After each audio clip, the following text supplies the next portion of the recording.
using Zoom. Members of the public may view and listen to the meeting tonight on Wave Channel 18 and online through the city's YouTube channel. If you would like to participate in live public comment via the Zoom platform, please refer to the agenda for instructions. Pastor Tom Galovich from Valley View Church is here to do the invocation this evening, and Mayor Joyner will begin the meeting immediately after the invocation. Pastor, if you'd like to come up.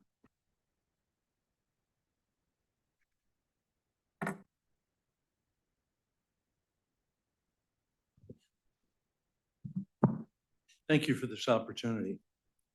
Let's bow our heads, please. Our Father, we thank you for this day and the breath we have. Thank you for this great country that we are blessed to live in. There are many things wrong, but it's still the best. We thank you for our community in the city of Lincoln. Again, we are blessed. We pray for our president and our nation that divides will be healed. Confusion will cease, love for one another will abound. Give our national leaders wisdom that does not come from their own thought process, but wisdom that comes from you. We pray for California and our governor. Disagreements may be there, but let decency and rightness prevail. We pray for Lincoln, especially our Mayor Joyner, and all our council persons. Give them wisdom that goes beyond their own comprehension, peace that passes all understanding, and strength to sometimes do the difficult things. We thank you again for this day, this evening, and this moment, and we give you praise. Amen. Amen. Thank you, Pastor. That was a great prayer. Before you leave, sir, the community owes you a great deal of thanks. I want to toss it to Chief Alves to comment on that. Yeah, thank you, Mayor. For those of you who aren't aware, we started up the Lincoln Public Safety Foundation last June as a mechanism to help bridge the gap between budgets and providing for the needs of our police and fire departments. And I developed a pretty good relationship with Tom and the folks of his church over the past few years. And this Sunday, they invited myself and some of my staff to attend their service, where they blessed the foundation with a $25,000 donation, Yes. which will go towards some training equipment thank for you. the police and fire department. So thank you, Tom. Thank all of your members for us. Incredibly Thank you, generous. Pastor Tom. We love you doing it. Thank you. All right. I will go ahead and call the meeting to order. So good evening and welcome to the January 9th, 2024 meeting of the City Council, the Lincoln Redevelopment Successor Agency, and the Lincoln Public Financing Authority. Gwen, roll call, please. Yes, Councilmember Andriotta, I'm here. Councilmember Brown. Here. Councilmember Carl Skint. Passionately present.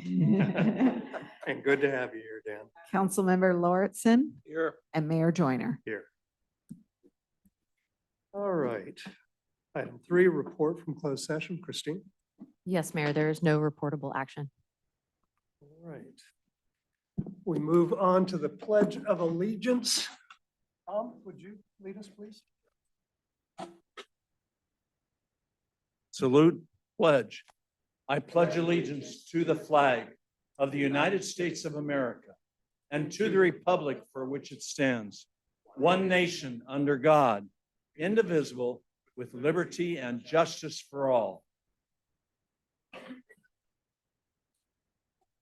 All right, item 5, agenda modifications. Staff requesting any modifications? Seeing none. Anyone on council? No. We'll move on to presentations. Item 6A, fiscal year 2022-2023 street and roads report. Mayor, excuse me, before we go into the report, can we do the proclamation real quick from the consent agenda Sure. for, that's item 8J. You mean Jim doesn't want to hang out for another 30 minutes? We'll do that. If with, that is an agenda modification, all right? So we'll go ahead and move forward to item 8J, which is, as Gwen pointed out, a proclamation recognizing Jim Datzman. Jim, if you like, I'll go ahead and read it from here and then bring it to you. Is that all right? Okay. All right, proclamation 2024-01. You get the first one this year.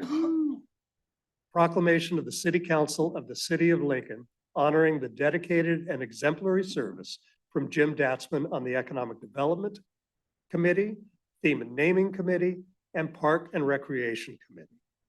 Whereas Jim Datzman started his career with the South San Francisco Police Department in 1960 as police clerk and dispatcher. And whereas Jim rose through the ranks and became chief of police in 1974.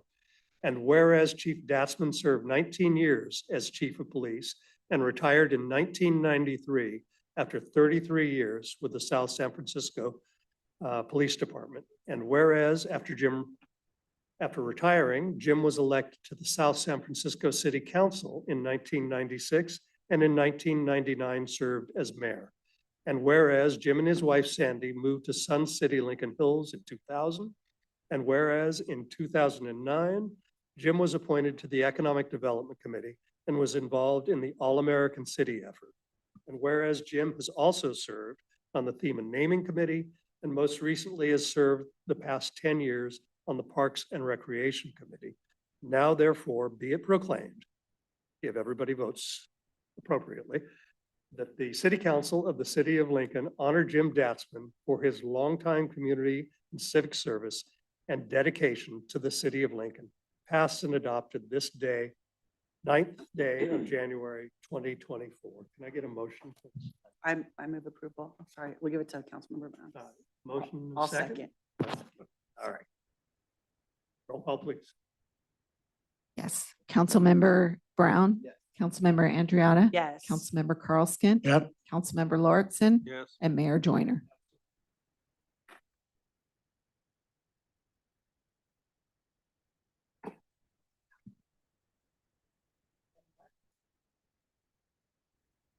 Let's make sure we get pictures of everyone together with him when he's done.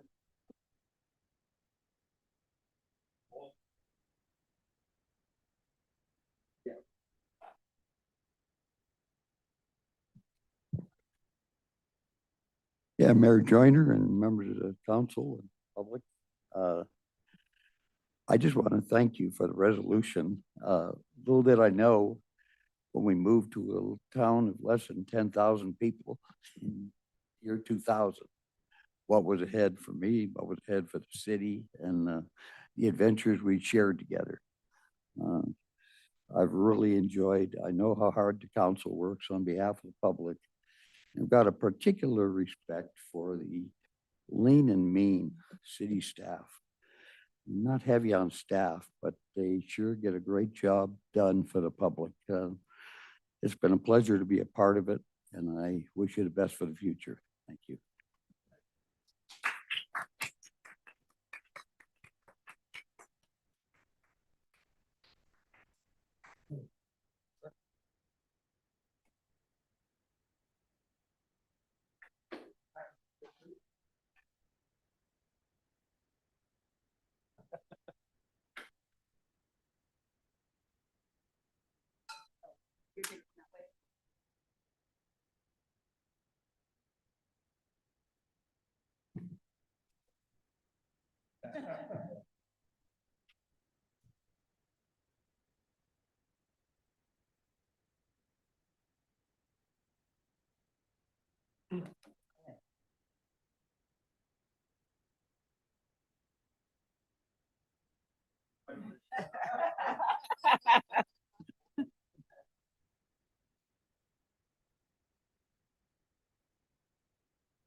We'll go ahead and swing back to presentations. And again, item 6A, fiscal year 2022-2023, street and road report. Who's going to be doing this? So, I'll provide a hopefully brief introduction. all right, Matt. Good evening, Mayor Joyner, council members, staff, and members of the public. My name is Matthew Medill, and I'm your Public Works Director. Tonight, I'm joined by Angela Frost, our Public Works Environmental Services Manager, who is responsible for our roads division, and Araceli Caceres, our Engineering Manager, who's responsible for our Capital Engineering Division of the City Engineering Department and our road capital improvement projects. We're here to present the first annual Streets and Roads Report. This report was prepared at the request of the city manager to provide some insight into our efforts to maintain and improve our roads citywide. Araceli is going to highlight the completed capital improvement roads projects managed by the engineering department and provide a brief overview of the projects ahead. And Angela is going to share some highlights of the maintenance efforts performed by our Public Works roads maintenance staff. As this was our first attempt at providing a worthwhile Streets and Roads report, we're certainly open to constructive criticism and suggestions to improve the report such that it provides maximum value to the community. Following this meeting, we plan to share this information more broadly and post this report to our website and social media. On a side note, we've identified a new computer maintenance management system and we'll be bringing a recommendation to City Council next month to procure and implement the software this year. Upon implementation of the new CMMS, our staff will have better tools to track community maintenance requests as well as the payment condition index to more efficiently allocate our resources and track key performance indicators, which will benefit our productivity, efficiency, and ultimately our reportable public outcomes, which we look forward to presenting in next year's Roads and Streets report. I must mention that Jennifer Brown, your Chief Information Technology Officer, has done a commendable job of facilitating the process of selecting the best CMMS for our department. And we're especially grateful that we have the dedication and support of IT. Those truly will be superpowers. So we're looking forward to getting those. Now, before I turn the presentation over to Araceli and Angela, I did want to acknowledge that Araceli and Angela and their staff who did an amazing job gathering the information for this report. And a special thank you to Christian Punzel, our Public Works Senior Administrative Analyst, who packaged this information and photographs into a concise and visually impressive report format. And with that, I will turn the microphone over to Araceli, your engineering manager. Thank you, Matt. Evening, Mayor, council members. Thank you for your time today. I'll just get right into it. Matt did an excellent introduction. I don't think anything further has to be said, but starting off with what we've done in 22-23. So again, to reiterate, this is what's been completed or started as far as streets projects for fiscal year 22-23. Starting off with the Hammond Drive and Bella Breeze pedestrian improvements project. This was a road safety improvement for families crossing from 12 Bridges Village 2 residential area to the John Adams Academy campus. Striping, pedestrian striping, and a rapid rectangular flashing beacon was installed to assist pedestrians to get across the roadway there to the John Adams Academy. Next project I'd like to highlight that was completed in 22-23 is the First Street Resurfacing Phase 2 project. This continued the revitalization of First Street from the alley between L and K Street all the way to H Street. This also included drainage improvements along First Street for that roadway section. And this project also had assistance from grant funding, which we call the RSTP, Regional Surface Transportation Program funding. So this also utilized some grant funds and we matched with local funds to get it completed. The next project we have here, not a planned project, but an emergency repair that ended up being larger than what we had anticipated.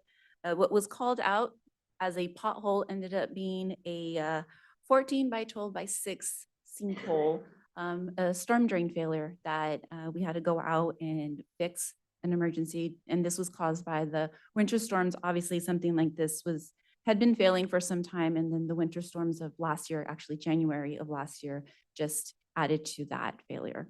And so these were the, as I mentioned, the projects that were completed. So that means NOCs were filed and received with the Placer County Recorder.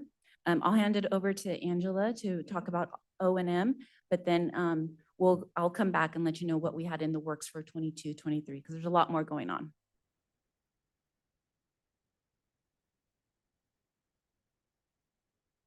Thank you, Araceli. Good evening, Mayor and Council. And now I'm briefly going to go over the operations and maintenance section of the report. So one of the maintenance activities that our group performs is crack sealing. Crack sealing is a maintenance tool that we use on our streets and roads to preserve and extend the life of the asphalt. This past year, we spent a lot of time in Sun City, and we hope that this year to focus on the highest priority areas in each council district so that we can evenly address all areas in the city. We also have a new crack seal machine that we plan to put to good use. Here it is in the picture. Another maintenance activity that we perform annually is striping and pavement markings. Here are some examples of the guys out there restriping the crosswalks and redoing the center lines. We also purchased a new thermoplastic striping machine that allows for both yellow and white paint so that we can tackle more striping this year. And one of the last things we do is pavement restoration. Our team can provide patch pavement restoration to distressed areas in the city, as well as pothole filling. Our team also patches up after emergency water leaks. So hopefully as we replace new water lines, there's less of those emergency repairs that we have to make. And as Matt mentioned earlier, we are getting a new work order system, and that will help provide better metrics that we can showcase in next year's O&M report. So with that, I will turn it back to Araceli. So what this map shows is projects that were going on in the works, whether they were starting design, bidding, or starting construction in fiscal year 22-23. And the different colors highlight the different projects that were in one way or another going on within the 22-23 fiscal year. Now, I will point out that the black layer, the streets, the darker black, those are development projects that were completed in fiscal year 22-23. To highlight just a few of these CIPs, which you'll be like, well, this is done now. Why are you talking about this? Well, when this report was prepared, this was for 22-23 fiscal year. I can't say that enough. So seems like I'm going crazy. This has been done for a long time. Well, we actually did not NOC the East Ringer widening project until early in 23. I'm getting my years mixed up now because we're just 24 now. So yeah, in early 23, we NOC the notice of completion was filed for East Ringer widening. This widening project started from 12 Bridges Drive to the southern limits of Lincoln with City of Rockland. And this brought on our first roundabout for the City of Lincoln. Lincoln Boulevard Phase 3 is construction's been completed. We're working through the final change orders, but this provided pedestrian access at grade for the railroad crossings at 1st and 5th Street, much needed sidewalk, pedestrian improvements, and bicycle striping access for those people crossing the railroad tracks there at 1st and 5th. And this project also had grant funding available toward or allocated towards it. So we had some matching funds for that. Next, we had a city parking lot resurfacing. So resurfacing of the city public parking lots at our different facilities here at City Hall, Civic Center, et cetera. And that also, with that came new striping, refresh of striping. And as I mentioned before, in the map, the streets that were darker delineated in black, we had a total of 12 development projects that filed notice of completions for the City of Lincoln in 22-23. And then again, our road sealant project, which we had many lessons learned. And as we move forward in planning our future preventative maintenance project, we have many bullets to provide us some guidance on how to make things better for the next time and get ahead with public notifications and workshops and whatever's needed to make sure the public knows what's going on. But we do plan on doing more. For this particular project, it covered approximately 14.8 lane miles. So it covered a good amount of, and throughout the districts as a whole. We try to sprinkle it throughout. And then the Joyner Parkway Rehabilitation Phase 2, we were in design in 22-23, and actually the project construction has completed as of November of 23, and we'll be coming forth with the notice of completion. But this again, rehab Joyner from Moore Road to just south of 3rd Street intersection, including correcting some drainage issues and of course getting the ADA ramps up to code compliance. And also we have I and J Street rehabilitation that's in design. And this is working with the water pipeline rehab project that we're getting ready to put out to bid here shortly in the next month or two. And it's just trying to make sure we get our underground infrastructure rehabilitated before we do anything surface to the street. So we're not doing street work and then going back and digging that up. So working in cohesion with the utilities on that street. And then just other projects that we have in design that have been ongoing. The McBean Park Drive Bridge Project, which is earmarked to receive Highway Bridge Program funding, a Caltrans program. We have to go through the Caltrans process. It's been years we've been working with them. We hope to finalize the environmental process for that and get into right away soon. But it's always up in Caltrans' hands, so. And then the PG&E Rule 20 program, it's been ongoing as well, and that's to underground the utilities in that alleyway between 5th and 6th Street, just east of Lincoln Boulevard. So the alleyway that is between Simple Pleasures and Old Town Pizza, essentially. We've made a lot of great movement forward, and just to be told that we don't have enough money and we have to go back to the CPUC for allocation. And the next time we are available to do that would be December of this year, of 2024. So we're a little bit of a stalemate right now until we can proceed further with that project. And with that, I'll pass it over to Matt if you have any closing remarks.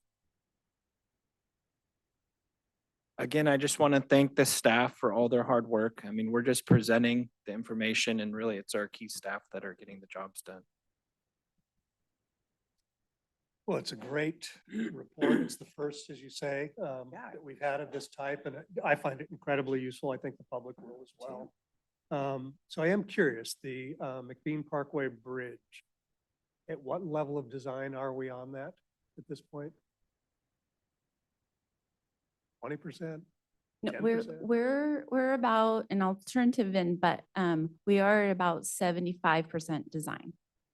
For us to obtain, to go through and submit for CEQA, we have to have some more than concept level design. So it's beyond a 30%. It's more like a 75%. And then now waiting for environmental to get back and let us know what additional corrections, modifications, things that need to be made for whatever reason it is. Good, thank you. Any questions from council? Yeah, I have one. First of all, thank you. That was a great report. I love it. My question is, on the roundabout, it's absolutely beautiful, but when it was open, there was a lot of mixed feelings about it in town. Just wondering, has that settled down? Are people using it well? Do they like it? Is it helpful? Is it doing what we wanted it to do? Is it safer? I don't know that we'll ever hear when people like something. That's true. We always get the calls and the complaints, is what we hear more of. They Right. definitely they've subsided and Okay. people have become accustomed to it. Right, okay.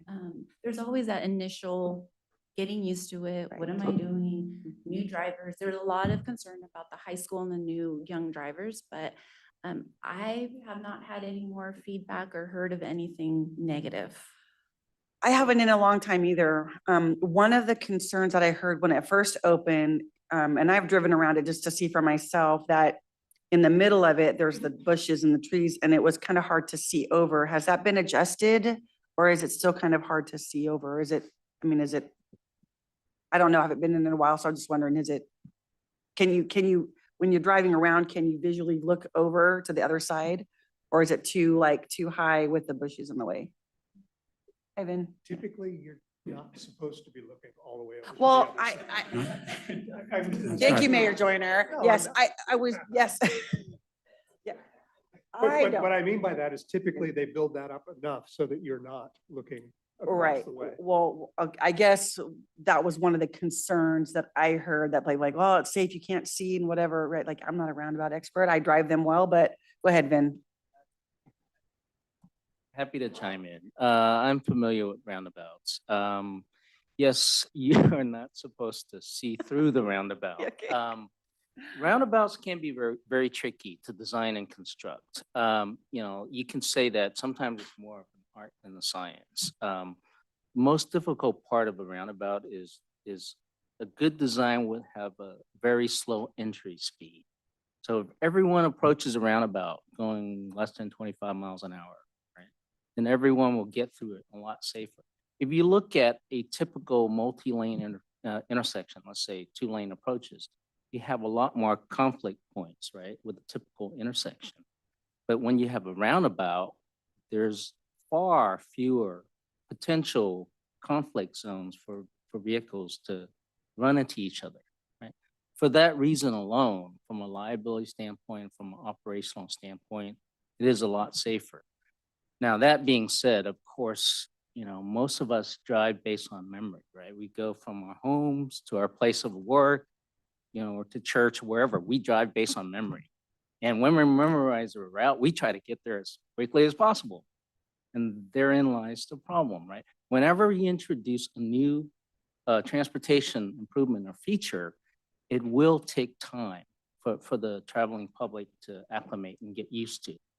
So, you know, some of the things I've tried to implement in the past when we have new signals and new always stops or new roundabouts is we would put up, you know, changeable message signs and leave it up for at least 2 weeks or sometimes even a month and alert the public, new traffic pattern until it registers in their mind that, hey, this is I have to, you know, approach this particular, you know, segment differently. Until that happens, you know, it can be a little bit controversial.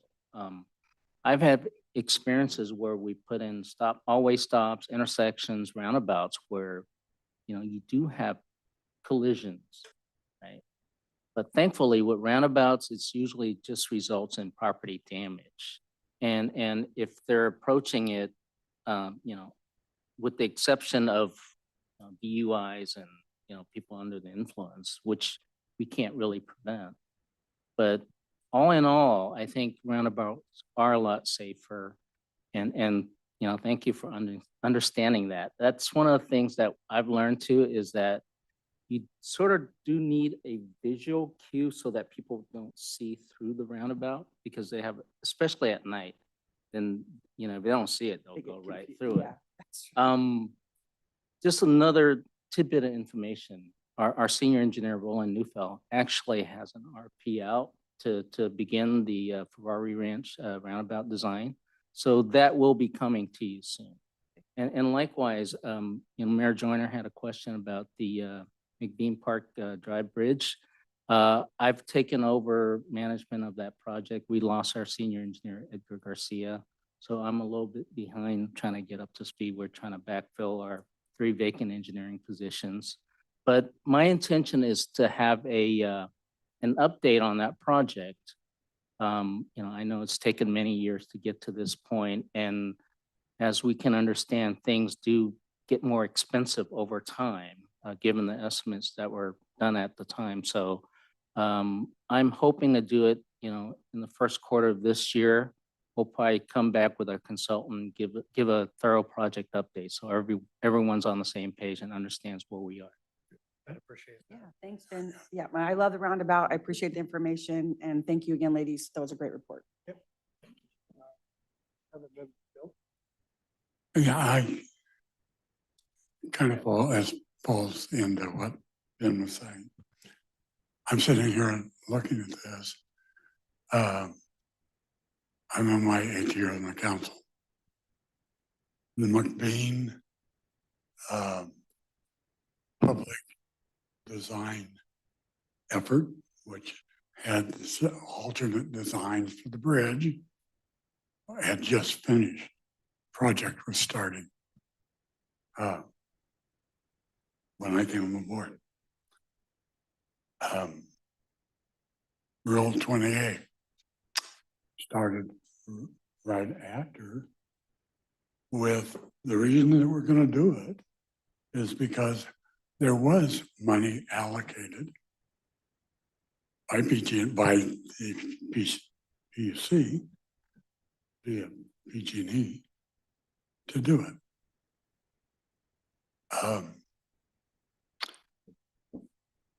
These, and they're not going to be finished before I go. My point is that there are so many moving parts to these projects that we have no control over. It's really frustrating. And you think, why can't the city do this? It's a simple thing, build a bridge, you know? Underground, a few feet of, and that to the resident, it looks like a city problem. It's not. It's a dysfunctional government problem. I just, I'm becoming very introspective. So you're gonna have to heard a lot this throughout the year. I appreciate we're at 75% of the design. I appreciate this design's done and there's no money. It's like we fulfilled our stuff. So I want to thank you. I thank you for the presentation. It was pizzazzy. We're not used to getting pizzazz out of Public Works. So that was interesting.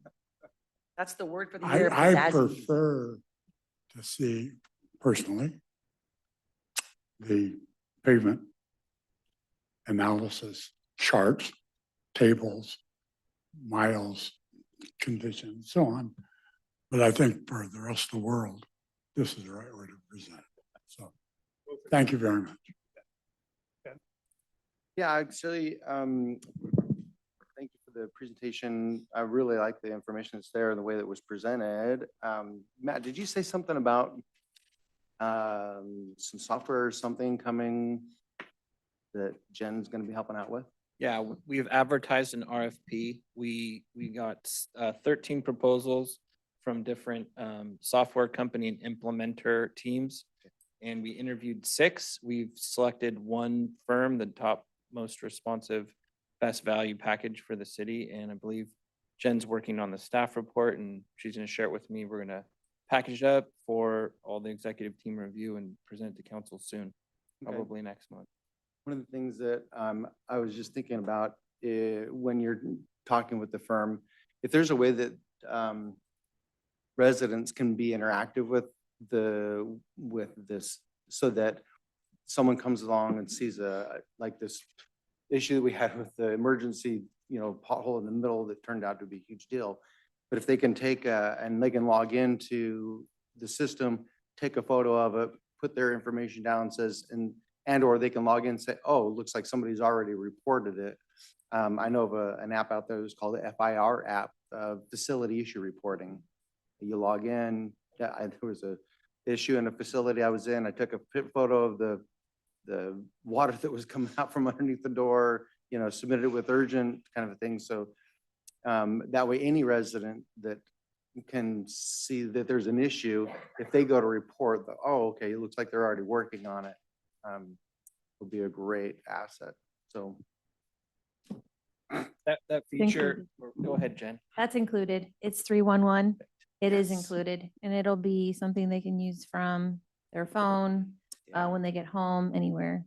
because and I'll let you finish in a second, Matt, but the last meeting, we had Darla talk about this other address where there's a huge dip in the road, and we're like, okay, well, we'll take a look at that, come to find out it's already been approved. It's in the works to be done. And maybe that can be part of that whole thing so that people can track it and know exactly where we're at. Go ahead. Yeah, our administrative staff that fields the phone calls is very excited about that feature. So we're looking forward to implementing it right away. Yeah, I'm concerned about my concern is more with the cracks in the pavement in Sun City. What exactly are you doing there? And is it flexible enough, when these cracks seem to expand? Most recently, Angela Frost coordinated with Craftco, their latest and greatest mastic crack seal material. And we've done a pilot study. It doesn't look like it's going to hold up. It already started separating. I do know Jason Schakowsky is working with, I believe, UC Davis and Caltrans on a study. This is not unique to Lincoln. Roseville's dealt with this and Rockland's dealing with it. So as public works directors, we're frustrated. We're looking for solutions. So we're going to kind of tap you know, some students and try to see if there can be some studies done on new asphalt emulsion recipes to see if that we can have a more, I guess, an asphalt that's more flexible. Because we are seeing those separations in Roseville, you know, did that patch paving and they removed those sections of asphalt, patched it back, and they found that the asphalt still pulled both back from both sides, and now they have two cracks. So we've continued to use mastic. We use crack seal. As you know, some of the cracks are very large. It's an ongoing challenge. It's super frustrating, but you know, we're trying to figure it out. What's causing these cracks? Is it the weather or the subsurface or? We believe that part of it is lime treated base. That's like kind of a non-flexible base, but also the theory is that it could have to do with the oil mix that was used in the asphalt. And I hear Vin whispering clay, but it's a combination of those factors. But we want to find a solution that works because it's going to be expensive. It's a widespread problem and it's going to be a real challenge. So we're hoping that we can find something that's one that will work, because nothing's worked yet other than remove and replace. And we want to be able to just address the cracks. This obviously isn't a regional problem. I got to imagine it happens all across the country. It does. And Placer County mentioned that historically, they usually just see it in the freeze thaw cycle up in like the Tahoe area, but that they are seeing it down below. So South Placer is experiencing this, yes. As a region, it's a challenge. For what it's worth, you're both right. The clay soils got saturated. They use lime to try to dry it out so that they can continue to work back. Any other questions from council? Comments? I'll go ahead and open it up to the public. Anyone wish to comment on this item? Yeah. I will not.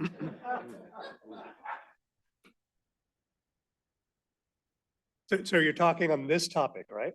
Okay.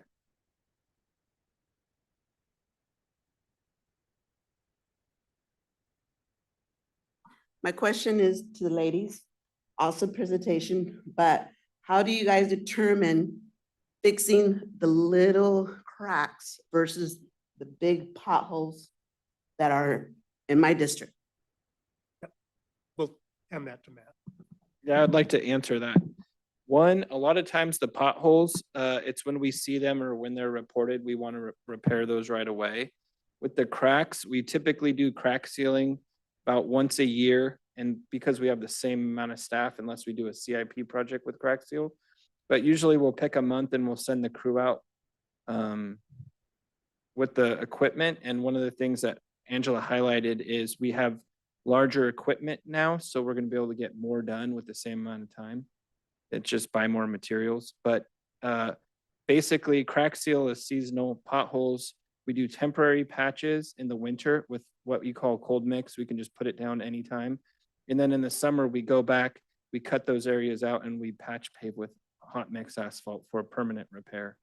So in the winter, you'll see that cold patch, that's temporary. It won't last. You'll see it get compressed and we'll have to go back and add more. But once we're back into paving season, we'll do those permanent patches. And we are limited on staff, but those are kind of two separate issues, but we do have the same staff doing the same work. So potholes all year, crack seal is usually in the summer. Great response, Matt. Anyone else? Yeah. My name's Tom Marizik, and I was a building inspector and plans examiner for Sacramento County, and I'm currently the president for the union that represents a lot of people within the county. And I am a resident here in Lake. I have a presentation I'll be giving you here in a few minutes. My question is, what happens to the development money for roadways, which I've taken money into the Sacramento County district, which is one of the highest costs for a developer to pay when you have an adjacent street to a new development and it doesn't get the attention it needs, i.e. East Street. Right there in front of that new subdivision by the school, fully built out, and that's been a problem street since the day I moved in. And same potholes every winter, la la. You paved half of the road when that development came in, and now the new sewer lines are going in and then digging up that new pavement. And it failed. And I just noticed this last week that they're mounding it because what got patched in there was too low. So my question to you basically is, what's happening to all the roadway fees in these adjacent streets? And I know that that's a big money because I used to deal with the developers complaining about those fees. And this problem has occurred in not only this municipality, but others that I've been affiliated with. So there's a couple answers there. One, typically our developers are required to actually construct the improvements, like you saw the half a lane. And a lot of the traffic impact fees, those are for regional projects with South Placer Regional Transportation Authority. And those are actually pooled for some of the priority regional projects like the I-80-65 interchange and other projects like that, Highway 65 widening. Those fees are collected for those regional impacts. And I don't know if the city manager wants to add to that, but typically the developers do construct their local improvements that they're required to construct. And then those fees are regional fees that are collected and provided to PCTPA. Yeah, the only thing I'd add is that there's some very strict rules about using developer, we don't call them this here, but the developer impact fees for any purpose, but for traffic in particular, for existing deficiencies. So the concept is that when you build a new home in Lincoln or anywhere else, you pay a fee that should be proportionate to the impact that you are creating within the project or adjacent to the project. So example might be you build a big subdivision, it creates the need for a signalized intersection, and those dollars would go towards that improvement because it's capacity enhancing. What we're not allowed to do, unfortunately, is assess fees that go towards the repair and rehabilitation of existing facilities. California has this sort of perspective that you don't charge the folks for things that existed either before or during their inhabiting the community. And there's a lot of philosophical discussion about whether that's right or not, but it's the law of the land, at least it is today. So we subside on a pretty small amount of gas tax that the city receives for roadway improvements. And then most of the projects that Araceli and Angela shared were funded by that source and or grant funding that we received elsewhere. Great, thank you, sir. Thank you for that discussion.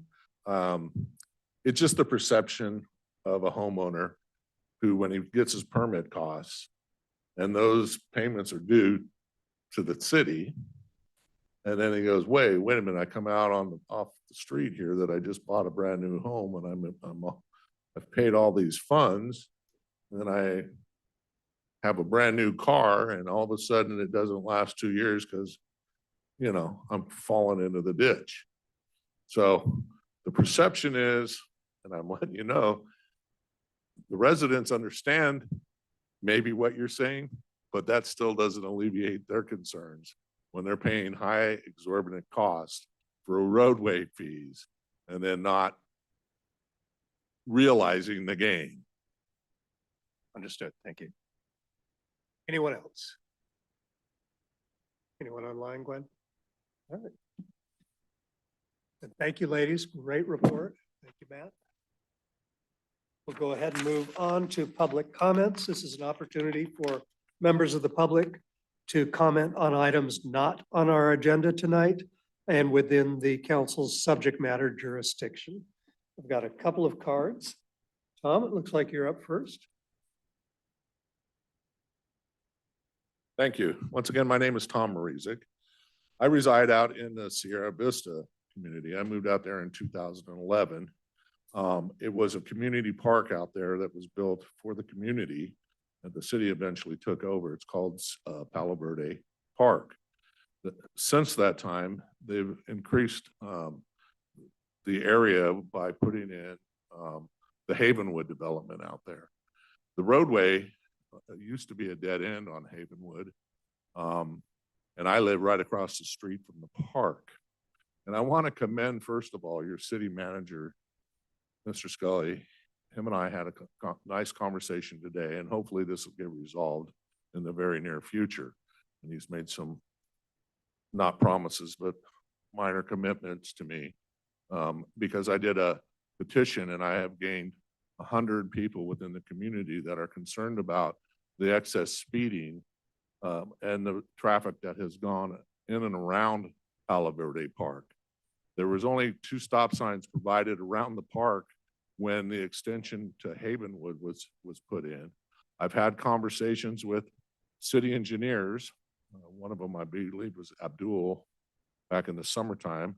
I don't know, he's no longer here, but he informed me that stop signs, I was questioning the stop signs, and he said that we couldn't put additional stop signs on a secondary road because of the state ordinance. Well, I know how the state works. I was a building official, and it didn't make sense to me. Havenwood now is a primary road, and people are traveling 45 miles an hour at times going through there, along with all the developers that are going through there. And it's a finger pointing between the contractors and new homeowners. When questioned about this, and I'm getting the waves and the fingers because I live across the street from the park and I'm putting out signs for children to play, but are getting run over, moved by the police officers. So I decided a petition would probably be the best way to go. And I've gained 100 people within the community in just a few hours of canvassing the neighborhood. And I presented it to you just yesterday and had the discussion with Mr. Scully today. And, you know, we just need some help mitigating it. We've gone to the police department, no help. They kind of committed to maybe more taking a look around the neighborhood. It's the builders pointing the finger at the neighbor, new neighbors, and new neighbors are pointing the finger at the contractor, the home salespeople. That they're caught in the 22. But the other day, I was looking out my window and I seen a 4-year-old trying to cross the road with his helmet on and his little bike with training wheels. And a guy came around the corner on Costa doing about 45 miles an hour, blew right by him, almost hit him, and just kept going. And at that point, I said, this is not correct. So speed bumps are what the residents want. Stop signs are definitely appreciated. And the other thing that they would really want to see is crosswalk lanes to the park. Tom, I apologize. I Time know, is up. I'm done. Thank Yeah, you. bet. So we can't really, council cannot speak on this tonight because it's not on the agenda, but staff most certainly can. Yeah, so Tom and I had a nice conversation earlier today. And actually before that, I happened to be over at the chief's office and we were looking at this area around this park. And, you know, I was mentioning to Tom, we get a lot of these kinds of concerns in all areas of town. And sometimes, to be frank, it's just a couple of people that are driving like jerks, to be clear. And you can't really engineer for that.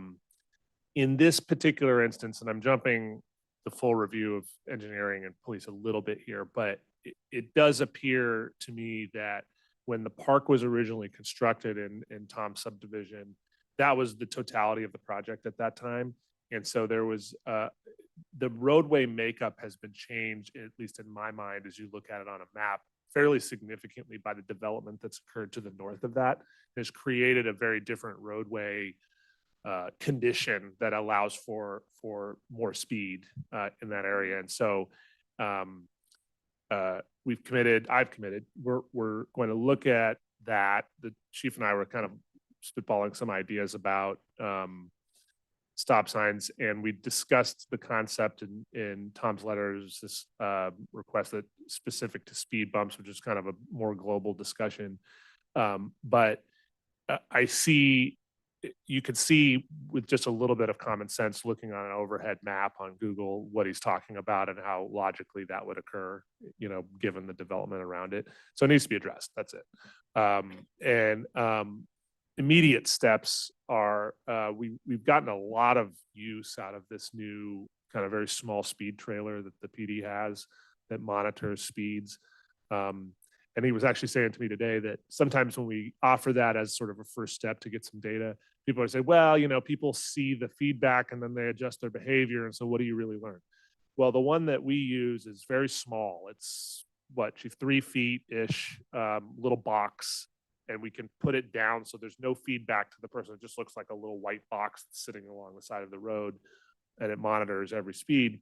And so we get an idea about when it's happening, what the percentage of trips are over a certain, you know, speed or under, and we can really learn a lot about what's happening on a regular basis. It helps for engineering and their purposes of what they can do to fix the problem, but it also helps the police, because if you know that between 5:15 and 6 o'clock, you have a ton of speeders in that area, then that gives the chief the ability to send his units out there and sting a few folks to get that behavior to be modified a little bit. So we're committed to addressing it. I'm going to keep in close contact with Tom, and he's going to be kind of the liaison with the community, who all seem to be unanimously in support of some kind of solution there.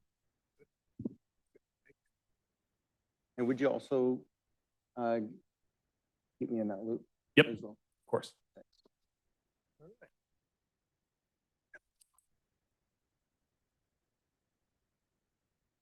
All right, next up is Darla.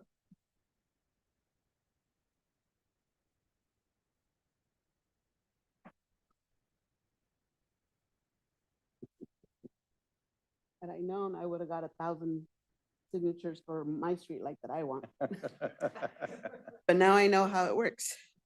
So my paper that I gave you guys was 2 meetings ago. 2 of you guys weren't here and only 3 of you were.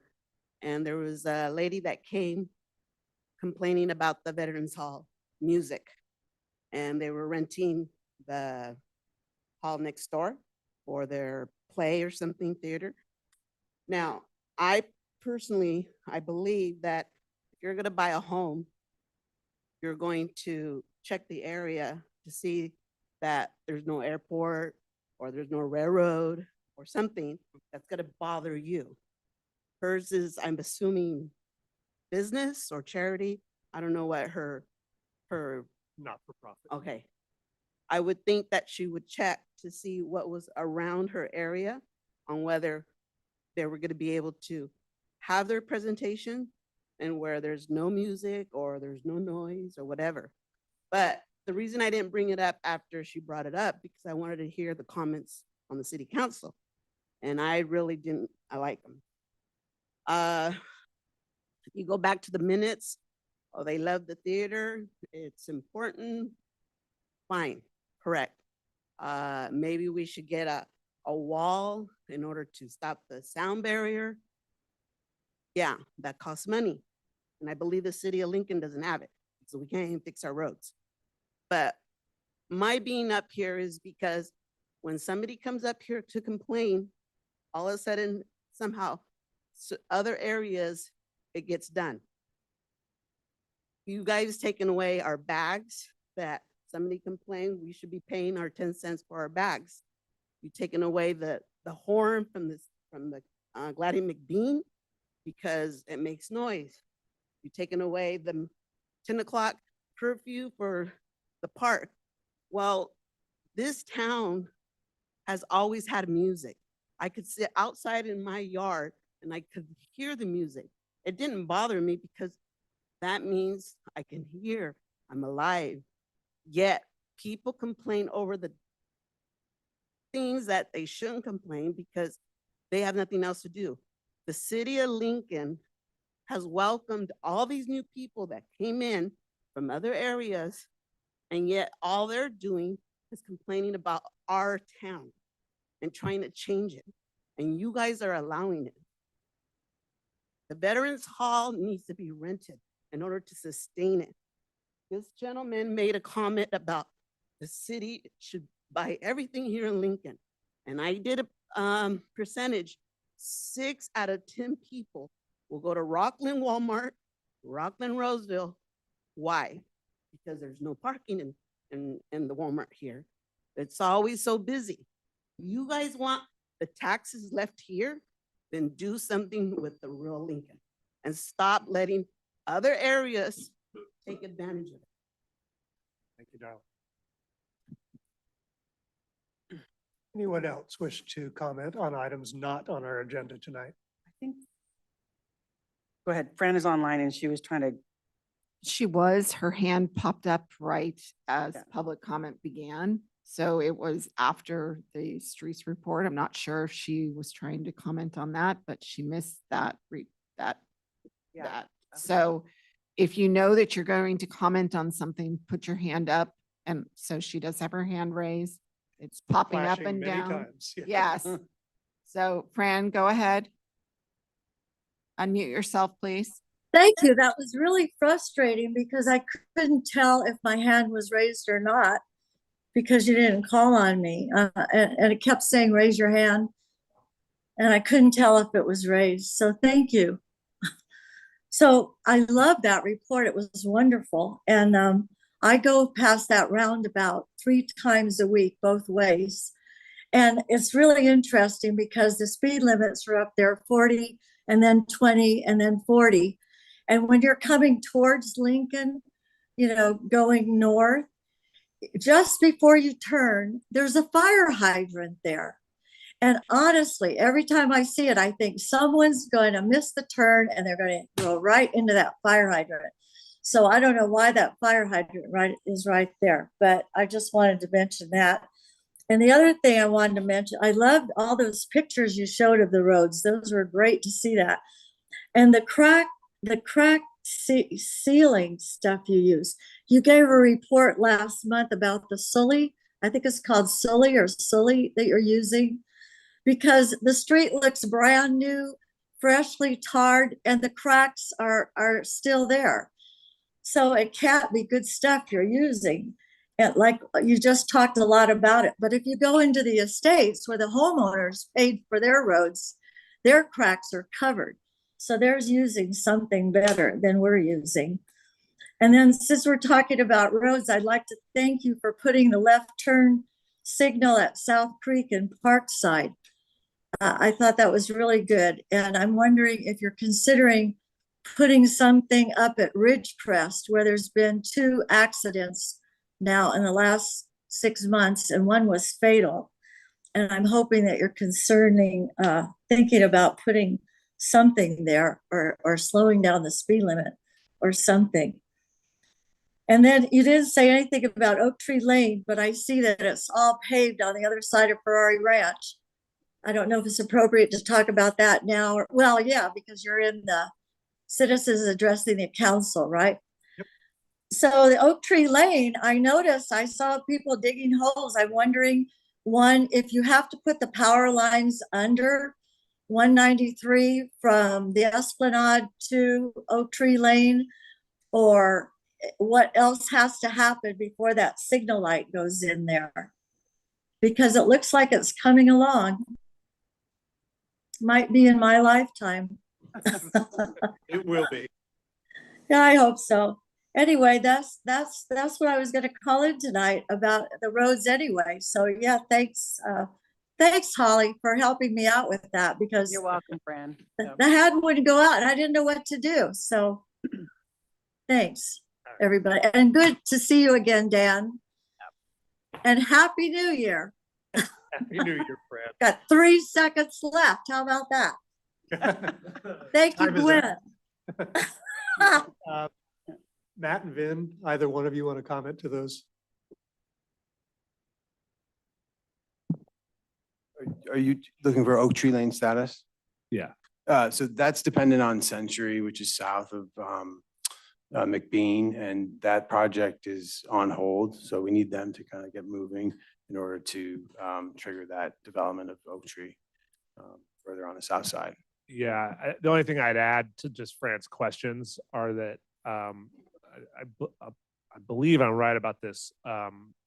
Taylor Morrison, who owns the Esplanade project, is part of that project, and they have been doing I believe they've been doing some exploratory work out there. The answer to her question about undergrounding is yes. It'll require some trenching and maybe even tearing up to create the condition you need to be able to put the masts up and have the appropriate technology so that the signal works on a regular basis. But I would just say that as long as the building in and around that intersection doesn't completely stall out, you will see that intersection sooner rather than later. And I'm not giving an exact date because I just simply don't know it. All right, thank you. If Lindy's on the line, she could provide maybe some further clarity on that, because there's some complicated things that are required for signalization. If she's here. No. No, okay. All right. We'll track it down. Byron? Thank you, Mr. Mayor, council members, city staff. Byron Chapman over by the 12 Bridges area. Just food for thought. The speed bumps, gentleman here was speaking of, I volunteer for this group, and we go to schools, elementary schools predominantly. And when you talk about speed bumps, technical term, just a fun fact, it's undulations. And the reason I share that little fact with you is that I've been in enough schools to realize what's really effective, particularly at those elementary schools. It's either the very long hump that you'll see, but the most effective one is actually the one that dips down into the road. Actually causes cars to literally, like, when they go over it one time, they're like, whoa, I'm not doing that again. As opposed to a real good suspension on your vehicle. So that's maybe something that the city wants to look at. I don't know what the cost is or any of that nature.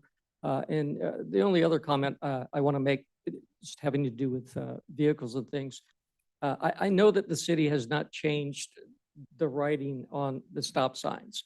But I have noticed over the last 2 years that people, particularly along East Joyner, and I literally will say, pick a light or pick a place where there's a stop sign waiting for someone.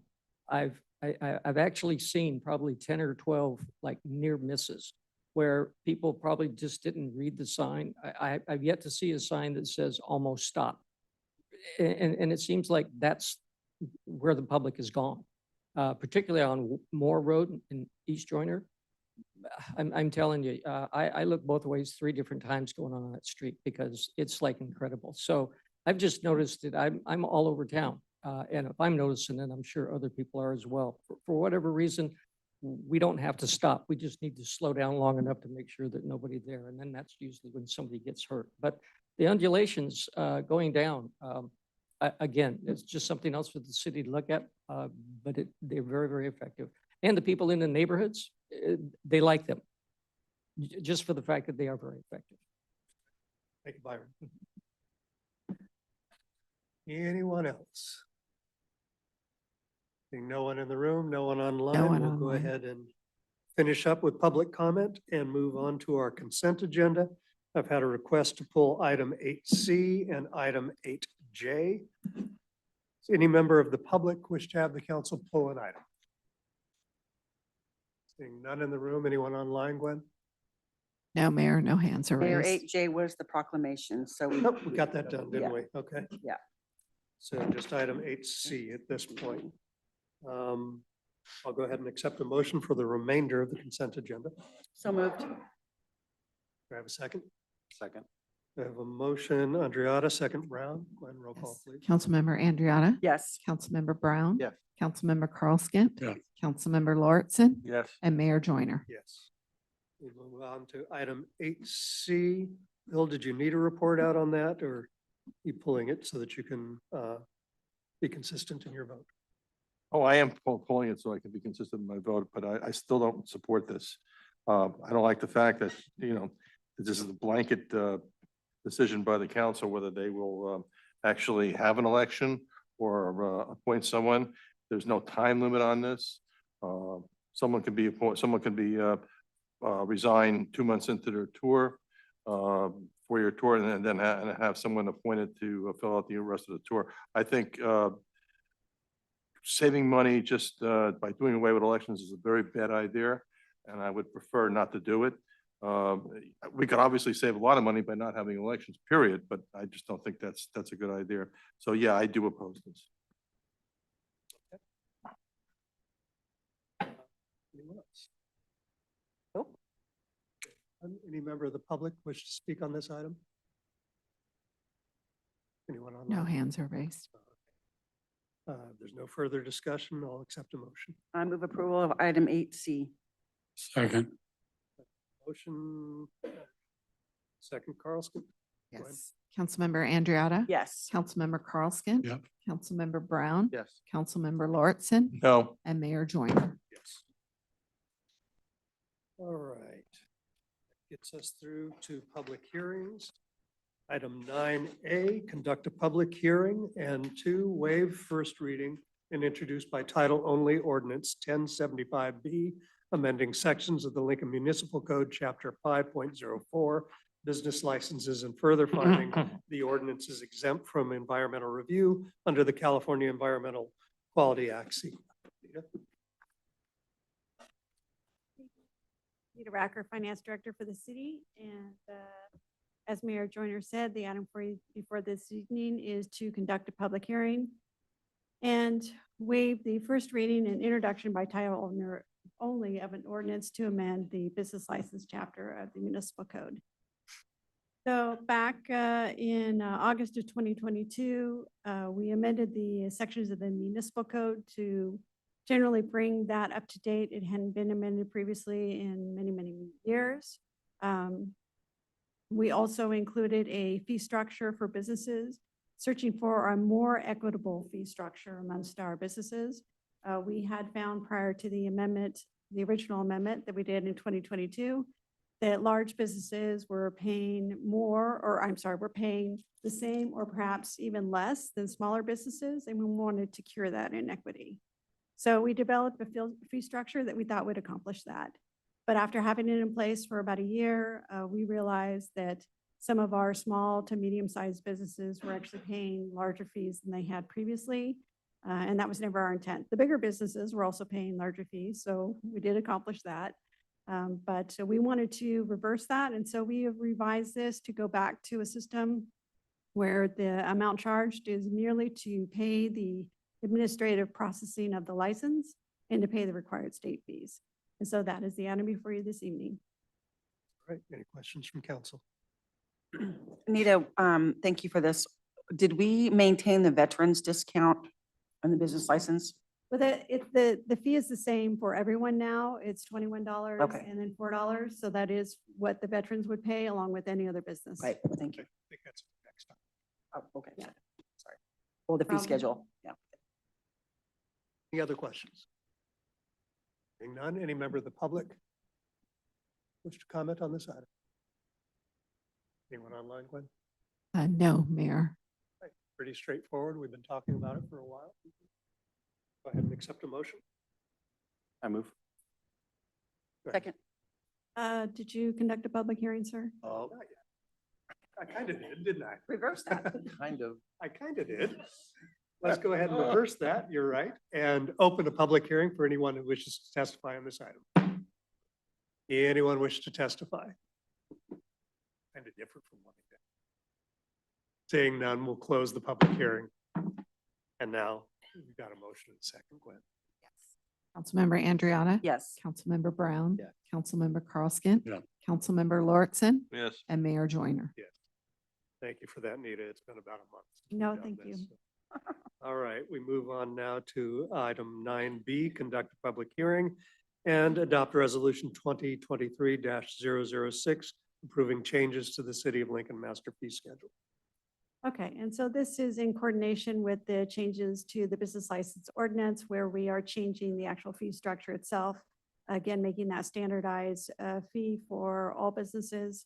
And we are also making some minor administrative changes as well for the code enforcement and an additional permit requested by community development. But if you have any questions, I'm happy to answer them. Questions from the council? I have one question.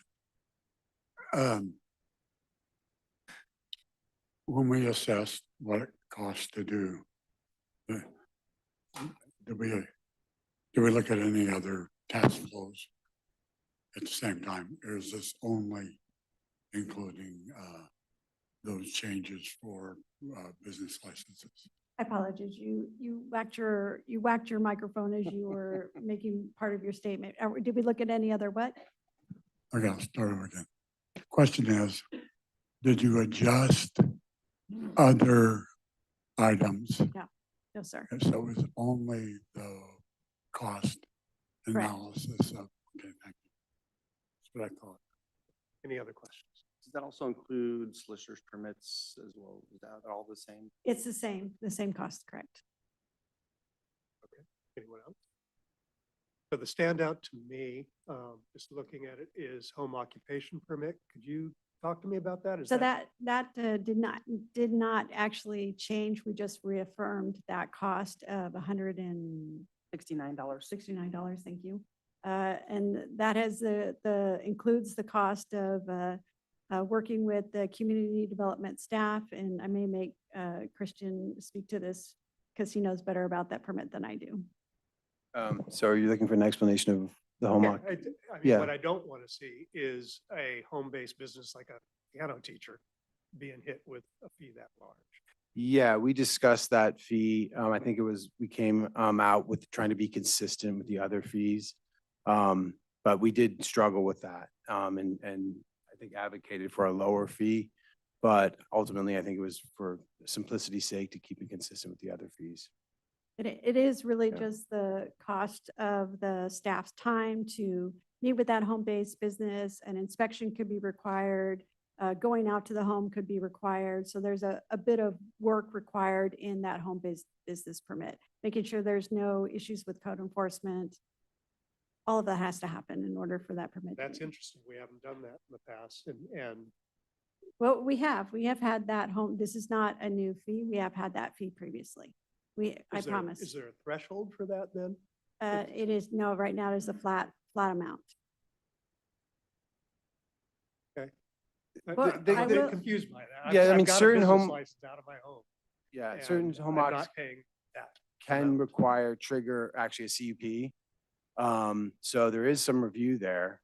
I know on one hand, it is fairly simplistic, but on the other hand, there are things that like would trigger a CUP. So for instance, we have a braids and lock going to planning commission next week, which had to go through the HOA at Lincoln Crossing.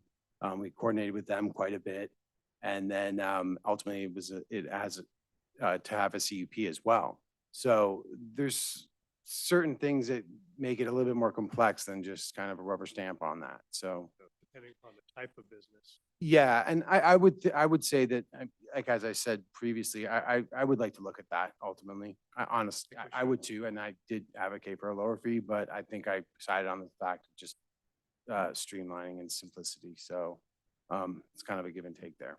And we will be reviewing all fees when we do a complete revision of the master fee schedule, which is slated for next fiscal year. Thank you. Go ahead and open up the public hearing. Anyone wishing to testify on this item, please come to the podium. No one in the room, anyone online? No hands, Mayor.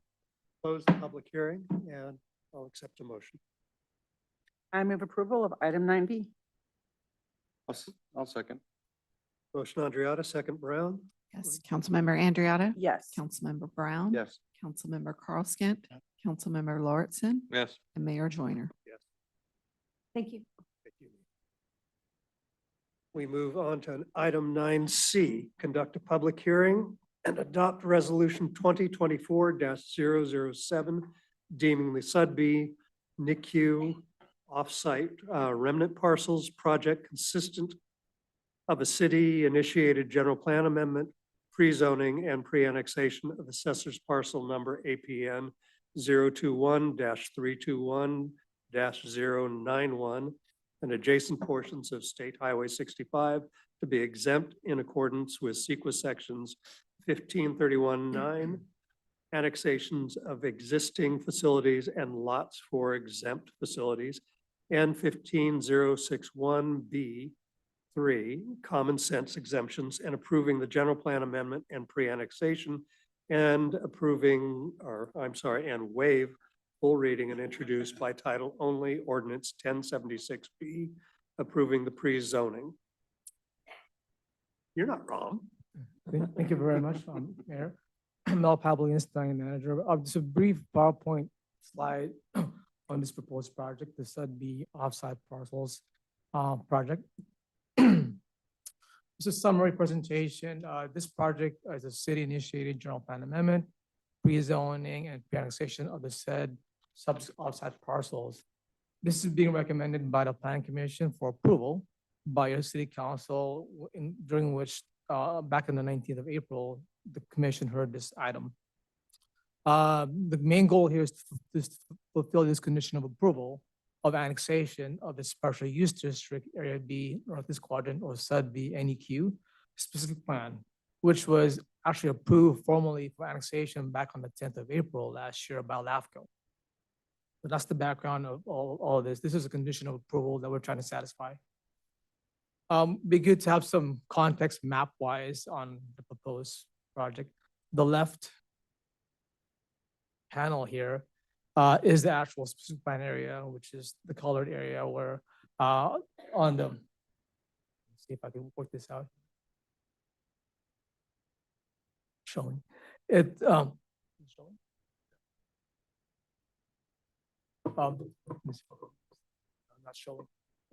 The left panel here is the actual SUDB plan area, consisting of about 421 dwelling units as approved and about 1 million square feet of commercial. So the intersection is Nelson Lane going north to south, and of course Highway 65 crosses at the bottom here, going north east to west. The dash the dash area, as you see it there on the left picture, is the area that's being annexed. That consists of basically moving to the right is a portion of Highway 65. And then the triangle, upside down triangle portion to the right, just along the curve of Moore Road and Highway 65. That's the area that's being annexed to be cleaned up as part of the mapping cleanup that's required of LAFCO as a condition of this annexation of the SUDB project. Using that same slide, again, I've kind of assigned some numbers here. Number one is the triangle piece, right there, the upside down triangle piece. It's a remnant of the old Highway 65 when our right-of-way was being trued up back several years ago, and that was left over as part of that action. It's still within the county at that time. Of course, it got left over, and therefore it's currently zoned ag timberland in the county and general plan land designation in the county, and the proposed general plan and zoning for that as it adds to the city would be open space. Number two would be the portion of the Highway 65, which there really isn't an APN assigned to that. It's basically the main road or right away that covers Highway 65. So there's no proposed land use designation or zoning for that because it's a road. So in summary, those are the two areas that's condition of the city as part of the annexation of SUDB specific plan to be annexed into the city. As discussed in the staff report and analyzed in the report provided to council, it is consistent with general plan policies, applicable policies in general plan, applicable zoning standards, and it is exempt from further environmental review under CEQA, citing sections 15061B3, as well as section 15319, and those are all covered in the staff report provided to your council. And as in conclusion, staff recommends that the following actions be taken. Adopt resolution 2024-007, deeming the proposed project exempt from CEQA, approving the general plan amendment and annexation. And lastly, adopt ordinance number 1076B, approving the pre-zoning. Any questions for staff? I'd be more than happy to answer them. Questions for staff? Hearing none. So correct me if I'm wrong, that triangle piece is, although it's technically in the county now, it is city-owned, correct? It is city-owned. It was within the county. It actually has some city infrastructures in it, like sewer trunk or something. Again, but it was left over and for his oversight possibly over the years, it's got left over and it was an opportunity to clean it up as part of the mapping. And of course, as required by LAFCO, we need to then assign as applicable some land use or zoning designations to it. So, and it makes it holistic and cleaning it up is this, with this action would be up for your council to consider. More chance? No one? All right, I'll go ahead and open the public hearing. Anyone wishing to testify on this matter, if you could please come to the podium. Yes. All right, Joe. I kind of, that whole project area of development, the sliver, it's right alongside First Street, correct? That triangle sliver that you're talking about? This? Not this one. Is that the Yeah. only one? Yeah. Well, if you go back a slide. Yeah, so this area right here, yeah, this larger area, in prior, it currently where it says low density residential alongside of Highway 65. The past paperwork that I actually have reviewed specified that as a park, not low density residential. The low density residential was at the end of First and Third, going towards the commercial areas. And alongside 65, it actually specified in my past review that was actually going to be a park on the backside of those houses towards Highway 65. Has that changed? Just a clarification, the area that you're pointing at, it's not the scope This of this part. project. You're right. This That's part right here. that's part of the Sub B specific plan. Okay. So this one that's But being, has that been approved already? it's been approved already. It's been Okay, approved and So it's been houses will go there rather as in accordance to the land use designation there would be along with houses, there'll be parks and open space as well as commercial along Nelson Lane. apologize for sidebar. Sure. Yeah, but Mel, maybe one of the things we could explain is when you look at a map like that, you have to keep in mind that that is a big picture kind of map. How it actually ends up developing out in terms of where specifically the park is going to be comes much later into, you know, the subdivision design process. But parkland is part of the project for sure. But what's before us tonight is just that section of Highway 65 and that remnant piece. Yes, yes. Anyone else? Anyone online, Glenn? No, Mayor, no hands are raised. I will close the public hearing and bring it up here for a motion, please. I'm going to move approval of this. Partly, great part, because able to use the common sense exemption. Using common sense and a CEQA to exempt a secret requirement on something that obviously shouldn't be done. No, I mean, it is common sense. It just feel good. I don't remember that being called out in an exemption. You do? I think that section is typically referred to, or used to be referred to as general rule, isn't it, Mel? Is Yeah. 1506. Yes. So sometimes it's called the general rule, other times. Well, it's common I've sense. done a general rule, but not that. Anyway, so I move acceptance. Second. Motion Carl Skint, second Brown. Yes, Councilmember Carl Skint, Yes. Councilmember Brown. Yes. Councilmember Andriana. Yes. Councilmember Lauritsen. Yes. And Mayor Joyner. Yes. That completes our public hearings. We move on to general business. Item 10A, adopt resolution 2024-008, approving the MOU or memorandum of understanding between the Mid-Management Confidential Employee Group and the City of Lincoln and related salary schedules. Veronica. What do you think?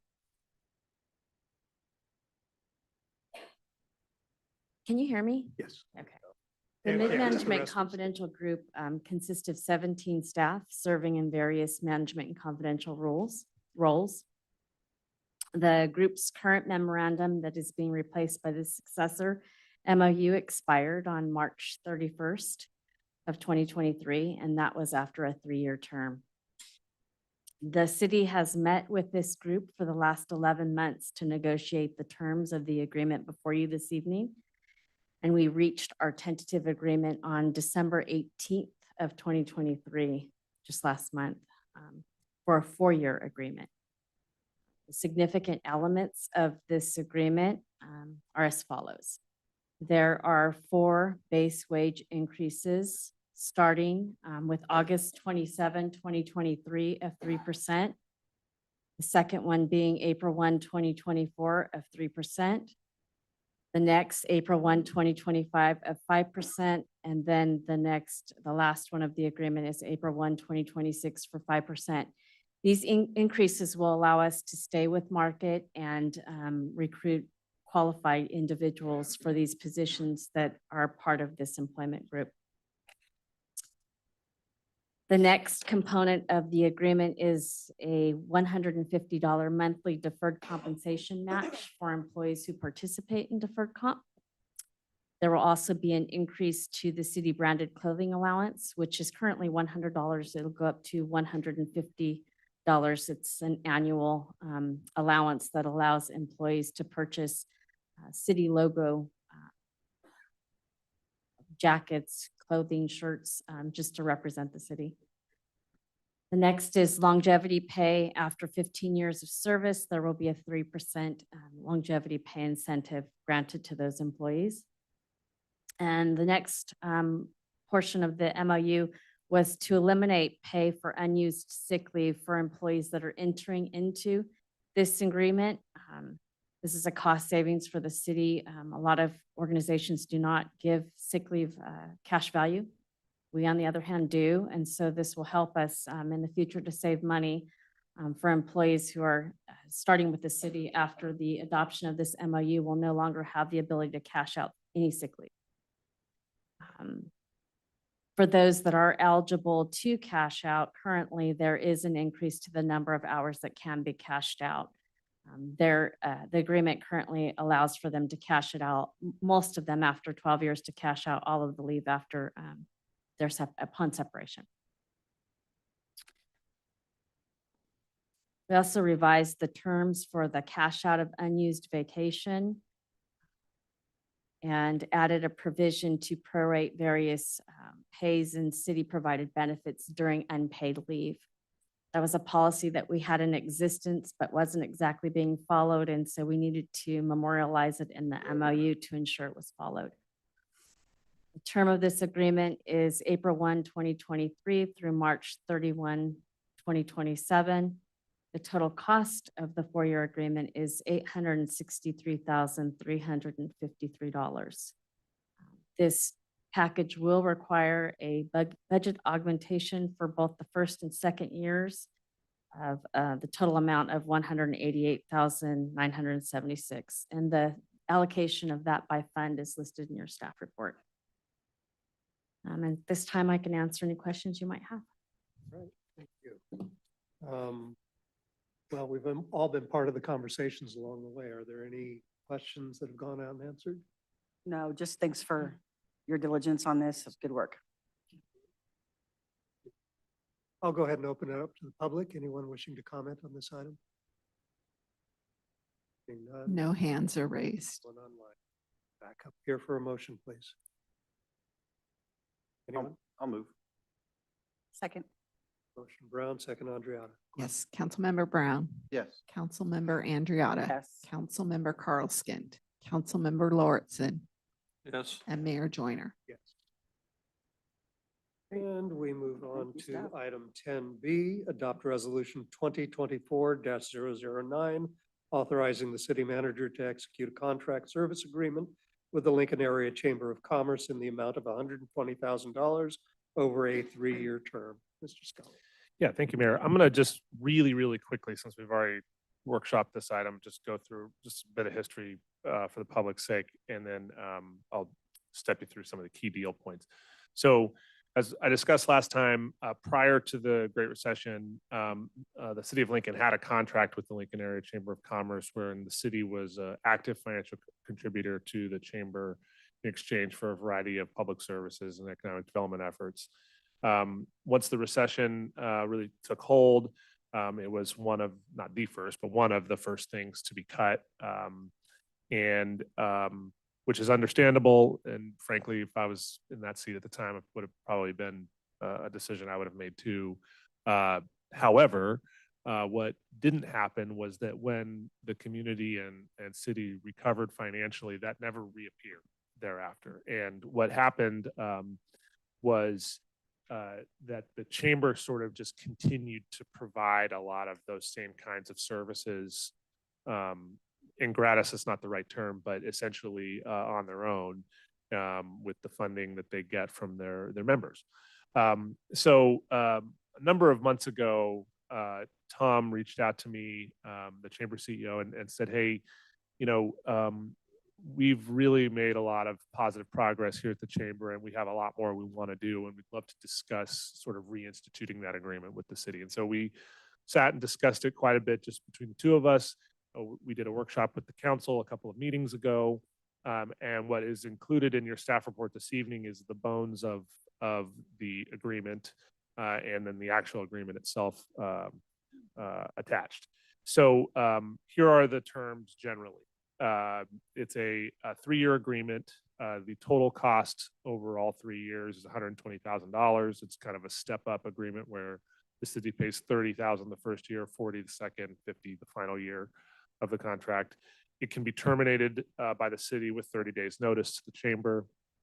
And if in that instance, we would pay the chamber for whatever reasonable costs had been incurred up to date and part ways at that point. The scope of services include a variety of things. The city will be a diamond level member, along with other businesses, large businesses that sponsor the chamber. We will receive city street maps that actually Tom's already done. He just dropped those off the other day here at City Hall. They look great. There's a variety of general chamber functions that they already do that were included in the agreement, just to be clear.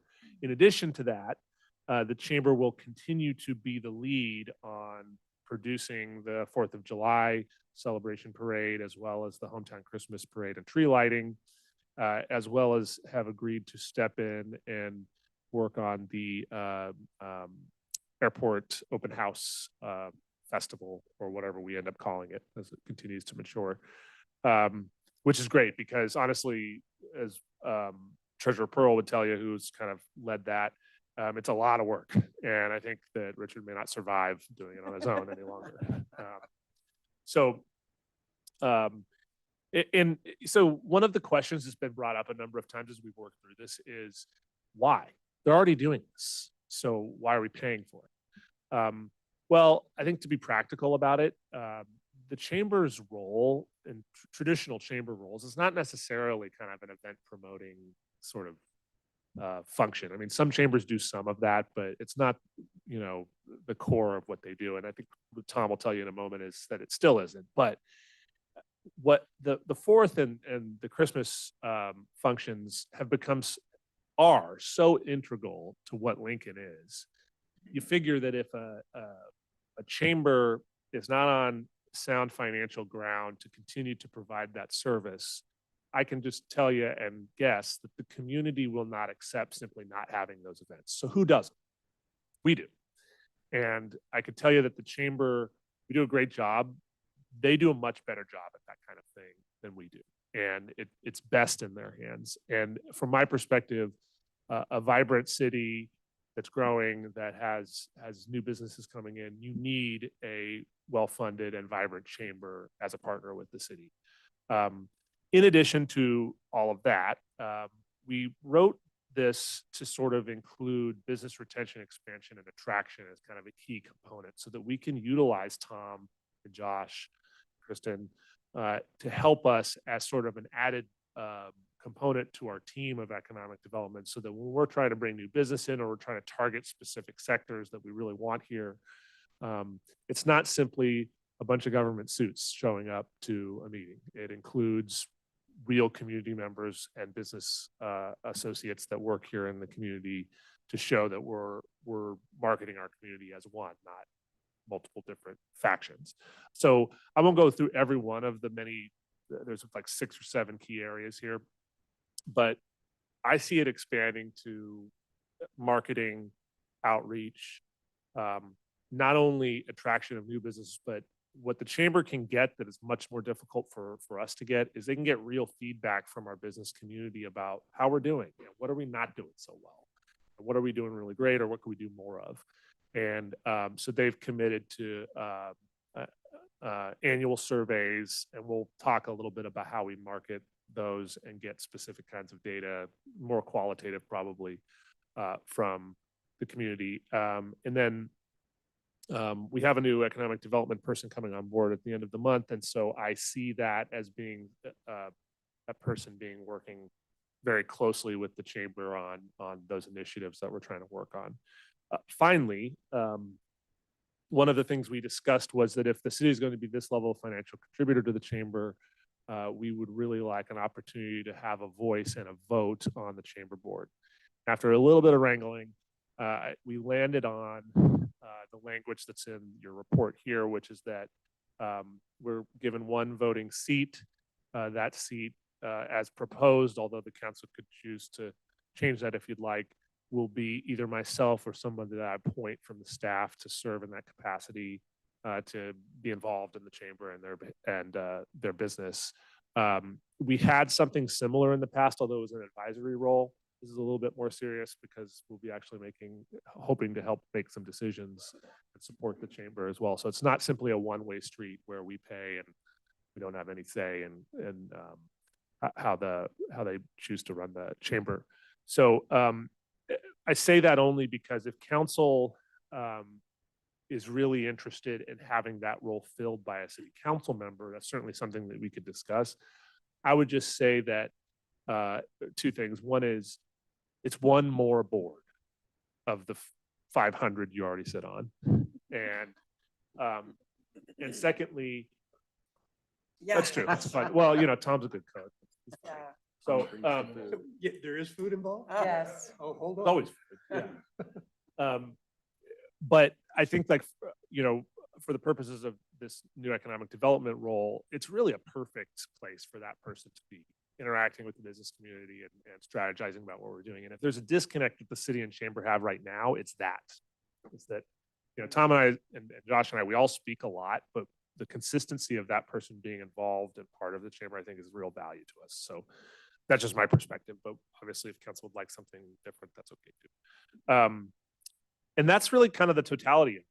So I'd be happy to answer any questions. I will add only one little component, which is that I was talking with the mayor about this, I don't know, a month or 2 ago, and we were talking about the cost, and he said something really interesting, that if you just set aside everything else and you just talk about the couple of events that we're doing, or that they're doing, if for whatever reason the chamber simply didn't have the horsepower to do that any longer, or didn't want to, or there was a change in direction, I can almost guarantee you it will cost us more than this to run those 2 events every year.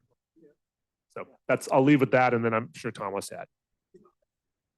You assume that just because he rushed the podium? Yeah. Thank you, Sean. No, I just want to thank you for the support. You know, we love working with the city.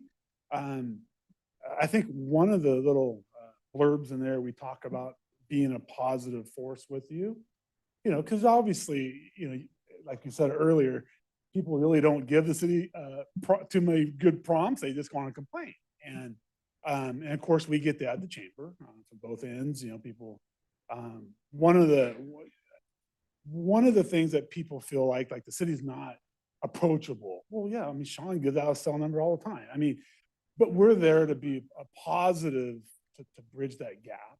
You know, sure, we might disagree on certain things once in a while, but overall, we're here to, we love our city. We love working with Richard Pearl over there. But no, these events, we put on the 5 biggest events in Lincoln, and it's getting to be pretty complicated, honestly, and financially, you know, our sponsor has been coming in pretty regularly, doing really good with that, but it's hard to go back to the same well every time. So, you know, as new businesses come in and we just really would appreciate the help. And I think we have a great partnership going right now. And, you know, when I first came on board from 5 years ago now, Sean Tillman was on our board, and Sean really took me under his wings, introduced me to a lot of people, and just got me going. And I really owe, you know, that he was really great to the chamber and myself. So again, we're here to, we want to partner, we want to do things together for the betterment of the community. So really not much more to say than that. It's, you know, and we do have with the passing of this in a little bit, hopefully, you know, we do have a table for you at our BEA Awards, our Business Excellence Awards is February 9th.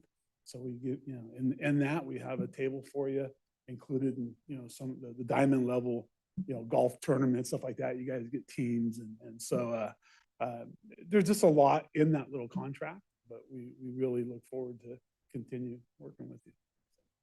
Very good. So along those lines, the note you sent me about being at your Business Excellence Awards, I think Dan is going to be able to take over as mayor and step into that And role. it's good to see you, Dan. I mean, we've all been praying for you, and I'm really glad to see you. February 9th at the Pavilion. It's our annual, you know, and the mayor usually does the installation of the officers. Get to swear at them. It's a murder mystery, so we got maybe 1 or 2 suspects in this room that's gonna be, anyway, it'll be fun. Very good. Well, I looked over the deal points thoroughly. It says well detailed as I could have hoped for, and gone into some areas that I didn't consider. So very well done on that. Any questions from the council? No, I'm excited. And like I said last time when we workshopped this, that I feel really good that we're able to do this now, that we've come a long way from where we used to be when the crash happened and everything just kind of came to a grinding halt. And so this is the right thing to do. It's the best time to do it. And I'm very excited about the partnership and just working closer and just doing great things for Lincoln. So thanks, Tom, and your staff. Appreciate you guys a lot. Yeah, Tom, what exactly are you going to spend this money on? You're going to get $120,000. You're spending it on salaries or Well, contracts? So for this year, it's a 30,000 that we'll be using not only for salaries, because we made a decision that, again, as we're growing and we have grown our membership, and as the city grows and the events are growing, it was either bring Josh on full-time or hire a full-time position, because Chris and I just can't do it all. And so part of this will be for salaries, about half. The rest is just as we grow, you know, we have, you know, Richard and I and Josh have been talking about the airport open house, expanding that possibly to a bigger car show. So just every time we turn around, it's 1,000 here, 1,000 there, 2,000. I mean, it's just insane. So it's about half will be for salary. The rest will be for more or less the events. Will the city get a budget and analysis of actually how you spent this money? Yeah, I'm going to do, I think in the contract, a biannual report. You're going to get a biannual report, so you're going to tell us exactly how you spent the money. This Yeah, is taxpayer money. Yeah. I know we're having problems. I know today, you know, we're having problems, you know, filling potholes, you know, filling cracks in the roads. We can't afford elections, but we're going to give you $120,000. Well, I mean, Sorry. it's just a reality that, again, you know, when we put on the 2 parades and the tree lighting, help with the big, you know, open house, and we're getting 8,000 people plus out there. Of course, our big showcase event, the car show brings in probably 8,000 to 10,000 people. This is all stuff that we keep adding. I tell myself every day, what am I doing this for? Because I'm just adding more work to my workload at the same pay level, you know, whatever. But if we didn't, our staff is so dedicated to this community. It's sometimes I look at ourselves and I'm like, you know, we put in 35 hours overtime in 1 week. Most of the events are more. You're all doing great work and it's much appreciated. Well, but like I said, if we took away the parades or whatever, I guarantee you that the people would not, I know people that moved here because of those parades and the way we handle ourselves here, when it comes to community. So, but yeah, I mean, we just, we're gonna use, again, a lot of it for the events, just as we move forward. Anything else? Basically, no, I see in your analysis that, we do have the option of actually pulling out if, we don't like to have it. So that's a positive factor then. Okay. Yeah, I would like to see an analysis of how you actually spend the money, because I remember we had the issue of the COVID money too, and how that was spent. So I would like to see, a little more analysis, a little bit more oversight of what's going on. This is taxpayer money. Yeah, and some of our larger members, that's like Sutter Health or Kaiser, we actually meet with them quarterly and go over what we're doing, but we do more of a regional with them with Roseville and Rockland Chambers.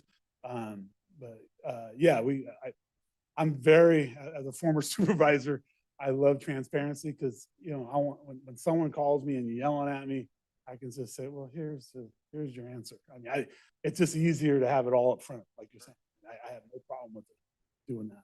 Yeah.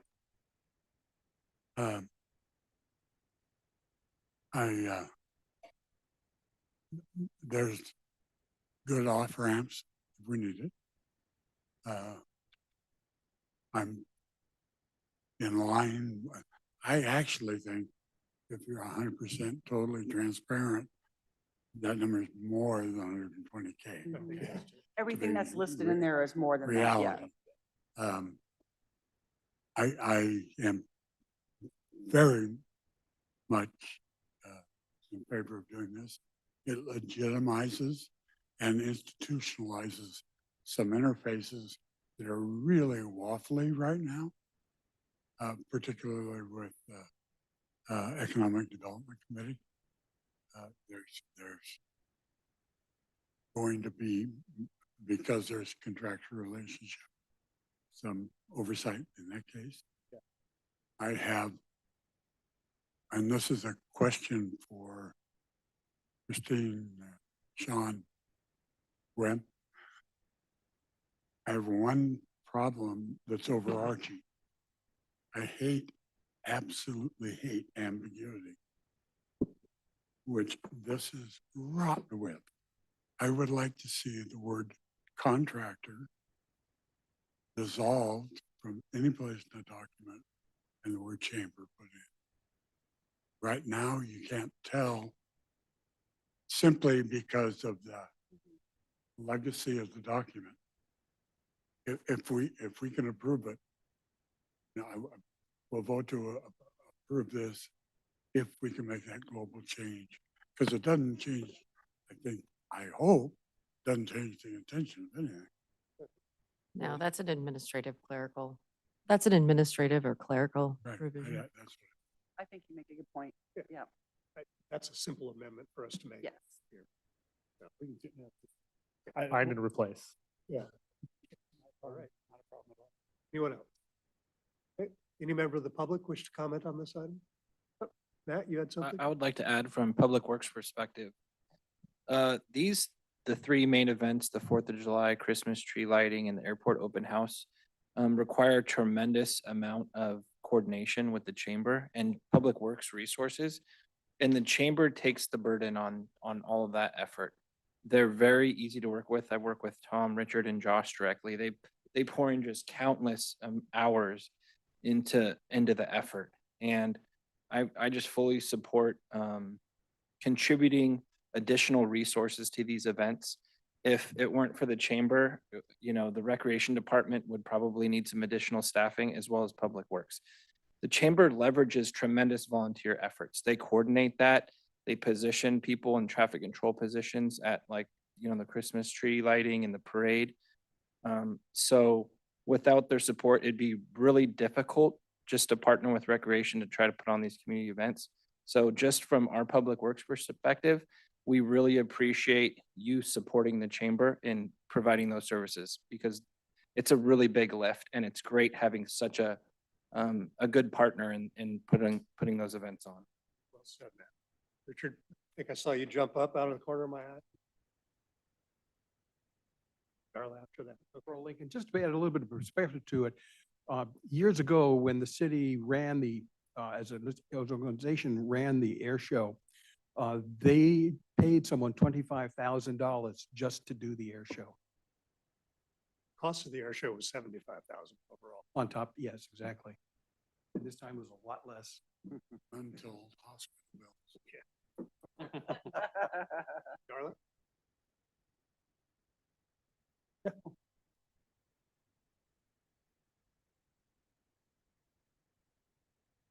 Hi, Council. How are you? I just wanted to kind of piggyback on what Bill said. I actually really appreciated that he spoke up for the taxpayer because we have a burgeoning homeless crisis here in Lincoln.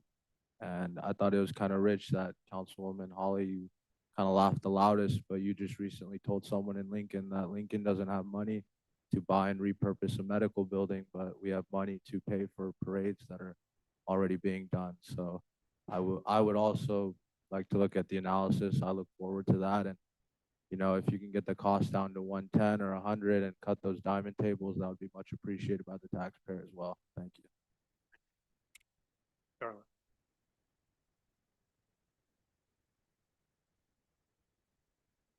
I just, Is it green? okay. There you I go. just want to say, I also agree with the gentleman before.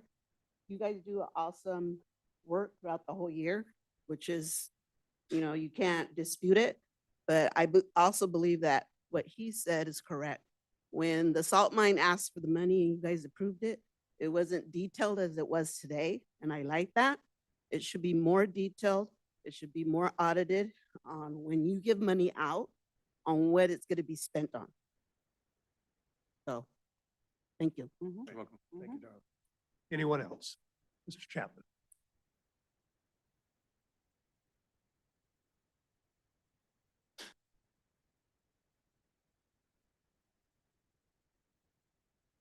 Once again, Byron Chapman, Mr. Mayor, council members, city staff. I've looked over this project as well. Over the years, I too have been in various cities and worked with Chamber of Commerce's and so forth. Simply a couple of things I think that maybe the public needs to be at least aware of.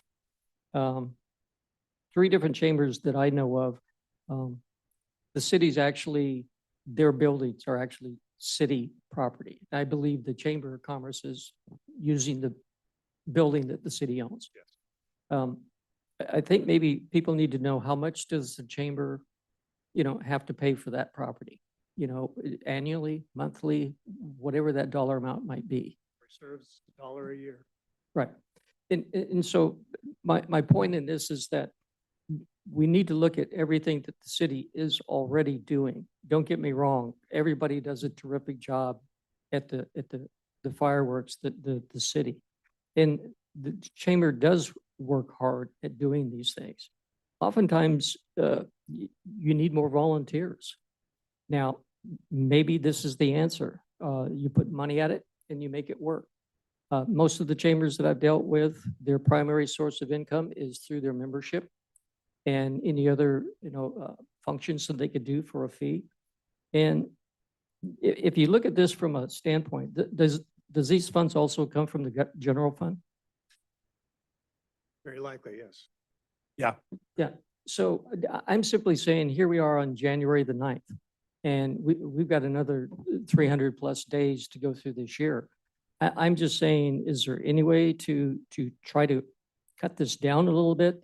If you level it out, I just did the math to simply get you an idea of what the city's spending on this particular project is, it's 3 years.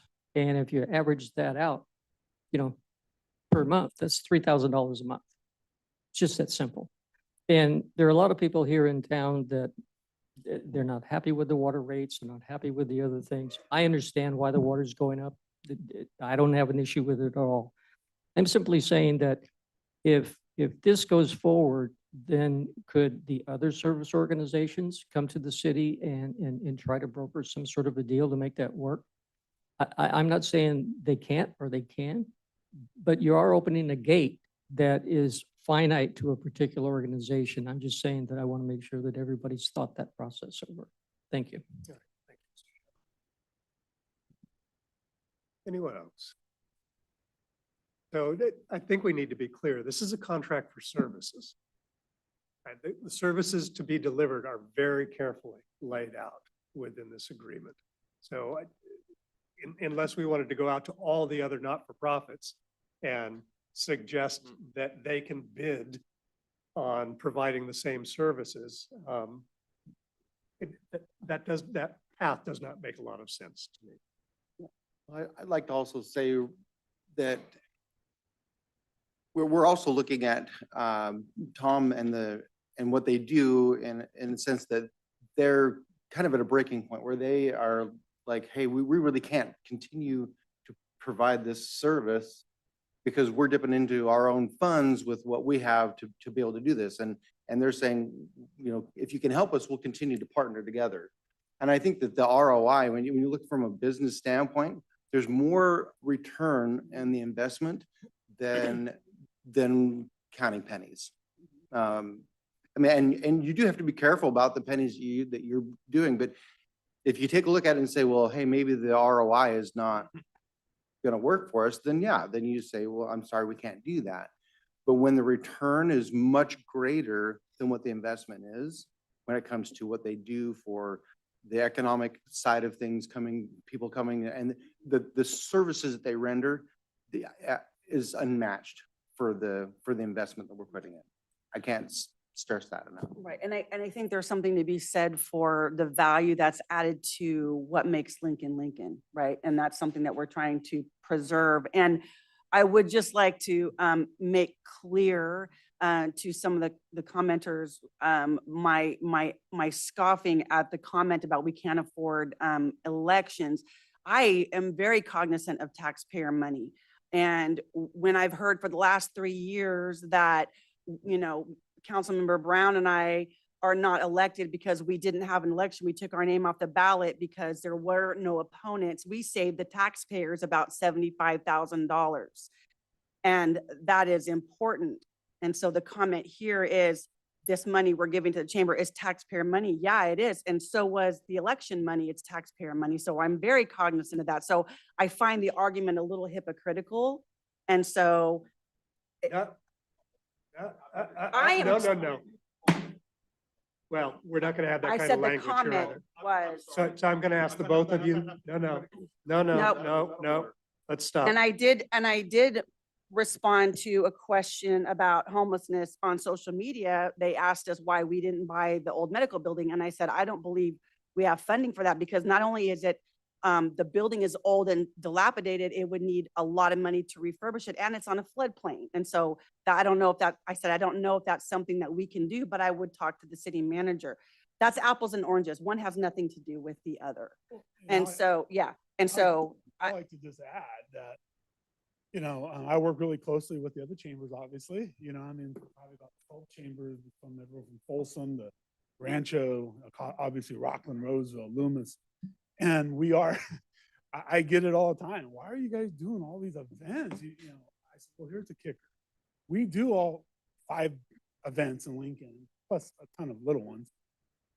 We are one of the only chambers that do it. You know, Rockland does their car show, just like we do ours and fight for their event. You know, Roseville does the Plaza Rally 2022 that we all help in, or 20, whatever date it is.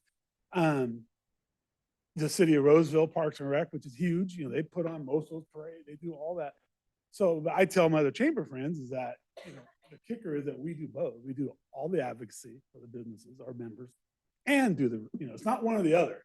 You know, there's this misconception that all you do is spend staff time on events. Well, no, you know, it's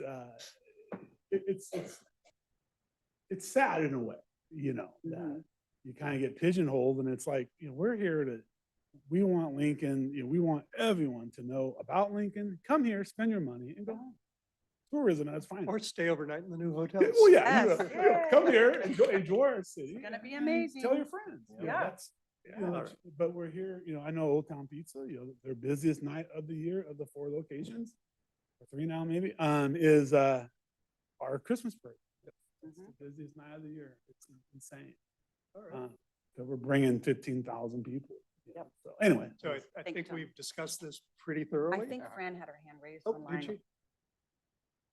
No, Fran, your hand is not raised. It was flashing, sorry. Oh, I'm gonna there it is. close. There it is. Flashing. It's not I'll give you a flashing quick on- shot at it, Brad. You there? I can't tell if the hand goes up or down. It just says raise hand. It doesn't say it's already raised. That's all right. It flashes. Okay, It's not I came to flashing on- Lincoln. Well, I work, I've seen all the stuff the chamber does. I go to the breakfasts, I go to the net mixers. I really enjoy all they do. And I came to Lincoln in 2003. And I remember at that time, the city was paying for the whole parade. And then when the economy tanked and the city couldn't pay for it, I remember, Paul, your father, I think, put $10,000 into the 4th of July parade because the city and the people couldn't come up with the money. And I thought, man, one man in this town, he wants that parade. He wants that 4th of July celebration. And ever since then, the city hasn't been able to do it. It's been through the efforts of the 4th of July committee and all the donors and fundraisers. And I mean, it's escalated like $75,000, which I cannot believe, but I think it's wonderful. I go to the Downtown Lincoln Association meetings. I see us all working together, and that's what we're supposed to do. Have the city, the chamber, the volunteers, the nonprofits, the small business. That's what we're all about, and the residents. And I'm not just speaking for myself. I'm sure there's other people who feel this way. And the people, yes, we need all those other things done. Yes, we need more signal lights. Yes, we need the streets. Yes, we need it all. And we do need it all. But we also need to do things that bring people to our town.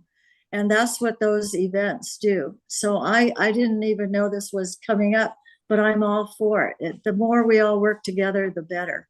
So thank you for listening, and thank you for working on this. All right. Thank you, Kind Fran. of just one last comment. And you're right, Fran. These events wouldn't happen without the volunteers. I mean, we're getting up to like 50, 60 people on top of Public Works. How many streets and Public Works? It takes a lot to contain 15,000 people. And safety is our number one thing that we work on. Every meeting, we'll have multiple meetings. We had some residents upset. We changed the parade route from A Street to B Street. But there's a reason for it because of the safety factor. And we have to, again, it's without the volunteers, I don't know how we really do it, honestly. So one thing I do want to point out, Fran's comments were very good. The earliest thing we did here was the proclamation for Jim Datzman. And mentioned within that was his participation in the All-American City. This type of cooperation, these partnerships, these events are exactly what the All-American City is all about. And if we lose track of that, then we have always been. We've become something very, very different. Exactly. And I think it's great that we are able to, my time's up. I think it's great that we're able to get back to a place where we are fully staffed at police and fire. We're able to take a look at something like this. And I think we're being very cautious about how we're doing that. So with that, I think we've talked it pretty much to death at this point, and I'll go ahead and, yes, Bill. At one point, though, could we put this thing off for like so we get more clarification and, what kind of reports we're gonna get? Well, I'm just going to give you a biannual report of what we've done, and because the contract scope, basically, we want to go through those and say, yeah, we did this, we did like I said, I've already delivered the new street maps that I've been waiting 5 years for. My beautiful new street maps. But yeah, there's probably 15, 20 items in there, Sean. It's very thorough contract. Yeah, so, So I'm gonna just go through those. Obviously- I think we can deal with No. that real easily. Is there any appetite for delaying No. this? I move approval of item 10B. I oppose. I'll second that. All right, I have a motion and a second. Gwen? Yes, Councilmember Andriotta. Yes. Councilmember Brown. Councilmember Carl Skint. Councilmember Lortzen. I abstain. And Mayor Joyner. Yes. All right, thank you all. With that, we've completed most of our items. We move on to city managers' reports. Thank you very much, Mayor. Couple quick things. As I mentioned earlier, super excited, and I would be happy to share her name with you this evening, but she's not quite on board inside. And she's given notice to her employer, but I just think we'll wait till she's on board. But we do have an economic development communications specialist that's been hired. She is, I think, most of her way through her pre-employment stuff, and so she will be starting with us, I think, the end of this month. We're super excited about it. Very excited to introduce you to her. She will be the lead on, at some point, she will be the lead on most economic development things as I get her up to speed, and she will almost immediately be the lead on public information and communication to the community, and has a huge background on that side of it. So expect what you saw that was really great out of Matt's and engineering's report tonight on roads. You'll see a lot more of that kind of thing. Not a lot of words, a lot of pictures, a lot of data, a lot of stuff for people to get through quickly so they're not reading lengthy reports. And then we're going to even get into some media and expanded outreach. So we're really excited about that. And I know you all are as well. I've been hearing about it for 2 years. So two other quick things. The airport RFP for the T-hangar builds closed, I think it was in December. We're finishing up, the committee's finishing up review of that. We'll have a recommendation to council fairly soon on that. That'll be the first new hangars built in mass out of the airport in many years. Next meeting, we'll have a little bit more of an update, but Vin's department has a lot of public projects that are going to bid or have been bid and awarded and will be going into construction. So we'll give you some updates on that. And to that point, we're going to hold, and we're still working on a date, but we are going to hold a workshop with the city council and community on the city council chamber project, which has been in the works for 10, 15 years at least. And so the architect is on board, and there's some feedback that's going to be really critical from the community and from the council about how you want this space to work, because you only really get the one chance to get it right. You have to get it right the first time. So we'll have some discussion about that. Last thing, just a fun little item.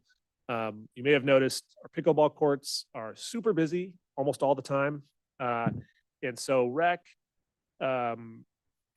we're trying out this software system where you can download an app and reserve your court on the app. And if you want, for example, to have a private party, you can pay your rental fee and reserve the courts ahead of time. In addition to that, it also has instruction. So if you don't know how to play pickleball and you want to learn, the app will hook you up with a person that does that, and they'll meet you out there and teach you how to play. So keep an eye out for that. It'll be live sometime in the next month or so. Thank you. Good, you bet. Staff team building, get out there. That'd be fun. Yeah. All right, council initiated business. Anyone have any? I have a thoughts? couple things, Mayor. The first one is, it's more of a question, and we might have talked about this before, I don't know, but I was on a meeting the other day, and the issue of having a city policy on AI came up. I think I was on a league meeting, and I was just wondering do we have that? Do we have a policy on AI? Because I mean, a lot of it can be used for good, right? With chat boxes or things like that, but we also need to be very careful about nefarious uses of AI. So I was just wondering about that. Yeah, I've been sort of seeing things start to get published about that. We've kind of been watching it. Truth be told, I've used some of those AI tools for certain. We've tested out a couple of ideas on them.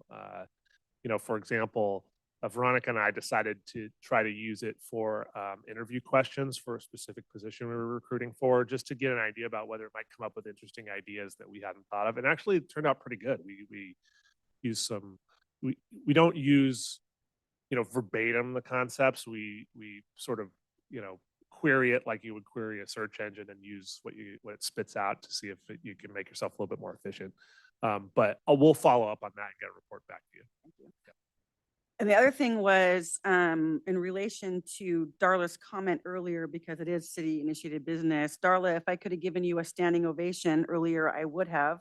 I totally agree with you about people wanting to move here and then changing our town.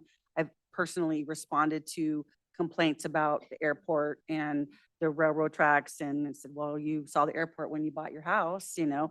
And so I'm in complete agreement with you on that.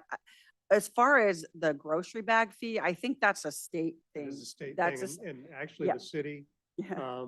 tried to grandfather themselves out of that for a Yeah. number of years, and the state eventually came around and said, no, no, Yeah. no, no, no. Yeah, we Um, were threatened by the DOJ with a lawsuit. Yeah, so, but I totally agree with you, Darla, on that. And in regards to the VFW and Civic Auditorium issue, Mayor, I think that was the meeting that you were gone and I ran that meeting for you.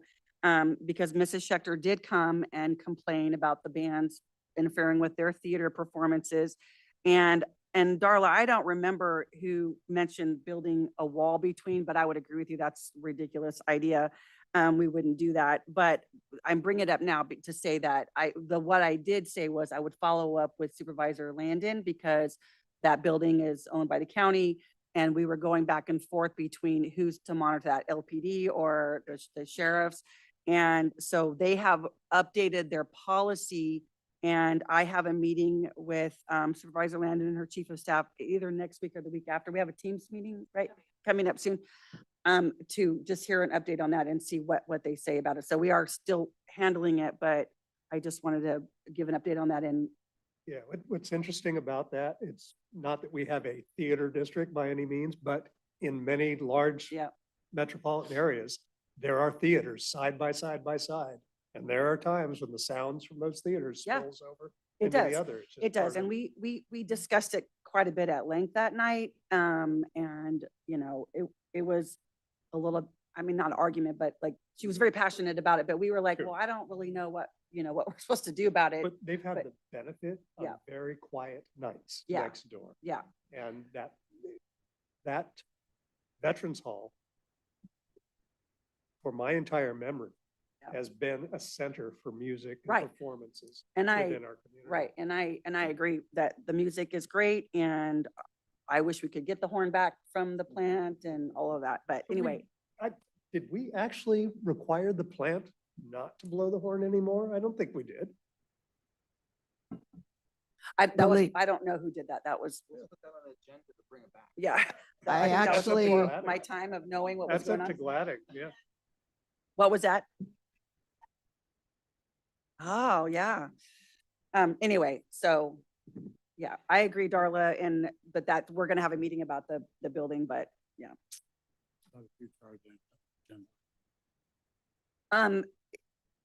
It could be, once we get an update from Supervisor Landon, we can bring it back and talk about it. Yeah, yes. Because it's council Oh, yeah, initiated yeah. business. What Yes, business are yes. we initiating? Oh, well, my initiation, I guess that should have been an information item, sorry, but we can bring it back, yeah. Anyone else? Yeah, Council initiate the horn, initiated we want to initiate the horn coming back, that's, no. Is that a no, Bill? So we'll move on to information items. Polly, I think you've I already just done did mine, yours. yeah, sorry. I always get those two mixed up. Oh, I Oh, did yeah, skip over it, didn't you- I? I do have a apologize. Council committee reports, if you will.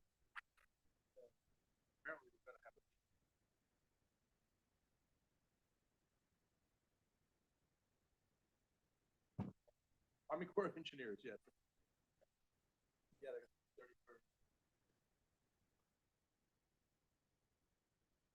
And Bill, it's at Sun City, Lincoln Hills. Yeah, yeah. That's the Uh, only place big enough for that. And we'll post, Councilmember Lawrence, and I hope I'm not overstepping, but just so the community is aware, we at the city were not aware, and the committee for that matter, we're not aware of this meeting that the Corps scheduled. So we have reached out to them. I've asked them to please in the future, let us know first, or at least second, that they're going to be scheduling meetings in our community about this particular issue because it's very important to a lot of people. They've agreed to do that moving forward. And it will post on our website where it is, what time, all that stuff, if you'd like to attend. And we don't, beyond that, I don't think we know much of anything about what they're gonna It's say. nice that we know they're coming. Yeah. They're taking steps to mitigate the problem. Question is it on the 31st or is it on Monday? Because there is no Monday the 31st. I thought it was on the 30. No, that's a weekend, We'll right? Get that clarified. Yeah. Can we get that Push it clarified? up. You did? We'll get it clarified, yeah. Okay, I just pulled it up. It's Monday. Well, my email says that it's Monday, the 31st. It's not a Monday. So it's not a Monday. Anyway, it's the 31st from 4 to 6 Yeah. at Sun City Lincoln Hills in the ballroom. Okay. That it? Yes, that's All it. right.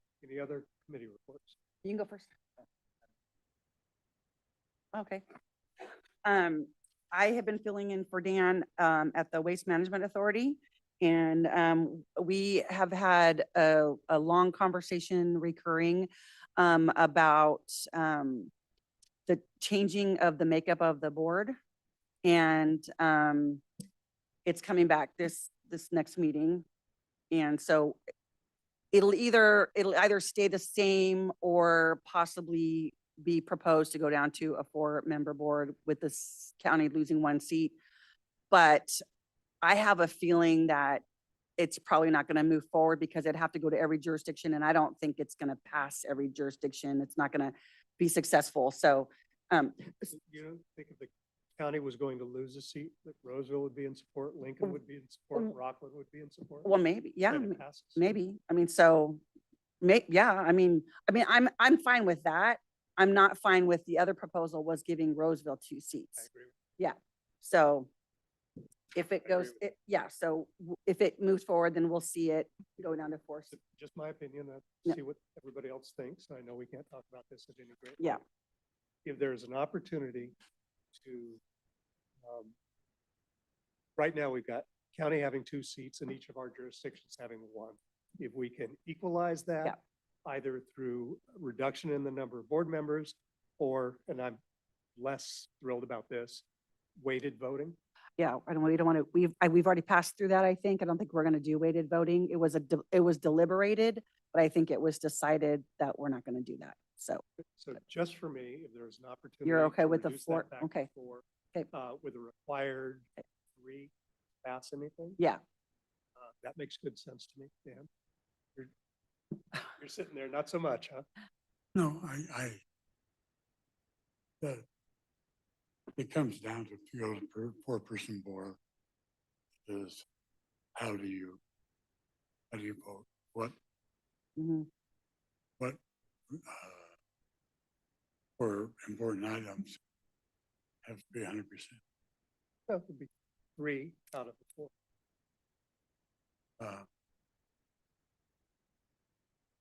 Then I Well, do for, ask, yeah. I've been out of those discussions. Mhm. Yeah, so that would be one thing that we have to discuss. Of We how started you- them a year ago. Right, and that's something we would have to discuss if we go down to a Yeah. 4-member board. What's the voting look like, right? Because like for LISWA, it's 4 members, but it has to be unanimous for all major Right. decisions, right? The other 2 things are for WAPMA is the board has agreed, or it's actually, we talked about it, we held it over for this next meeting. So we haven't agreed yet to enter into a contract with GSEC. GSEC likes a 5-year commitment. There was some concern about the money and the longevity of that. So they've agreed to let us start with 2-year. And so we'll vote on that to kind of, They can come on the board or what? you know what? I don't remember if we get a board member, but it's to be in partnership with them. So we get the benefit of them, working for the benefit of the Waste Management Authority. Yeah, but I'll find out for sure. I forgot what. And then the last thing was, WAPMA has, in the transition of moving away from under the county's authority. And so, everybody knows that Ken Graham is retiring. And so we are starting the recruitment process for a new general manager. And so I'm going to go ahead and do that process through for Dan, and then we'll talk about if and when he wants to pick this responsibility back up. But we're going to be doing interviews for that. So I'll keep you posted. For tomorrow? I've got it. Which one do you have? Is that the Mac or, okay. Okay. How are you liking that? Aren't they great? I love them. Yeah. you do have an information. Yeah. Flyer for the air that Saturday, airport insights from the.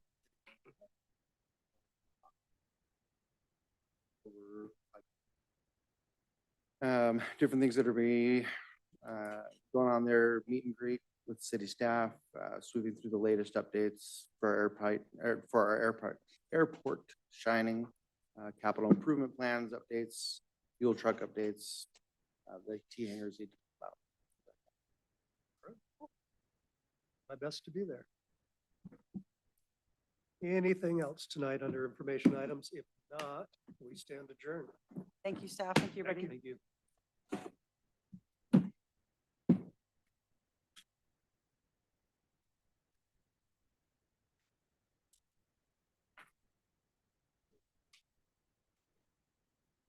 Hannah has asked me to.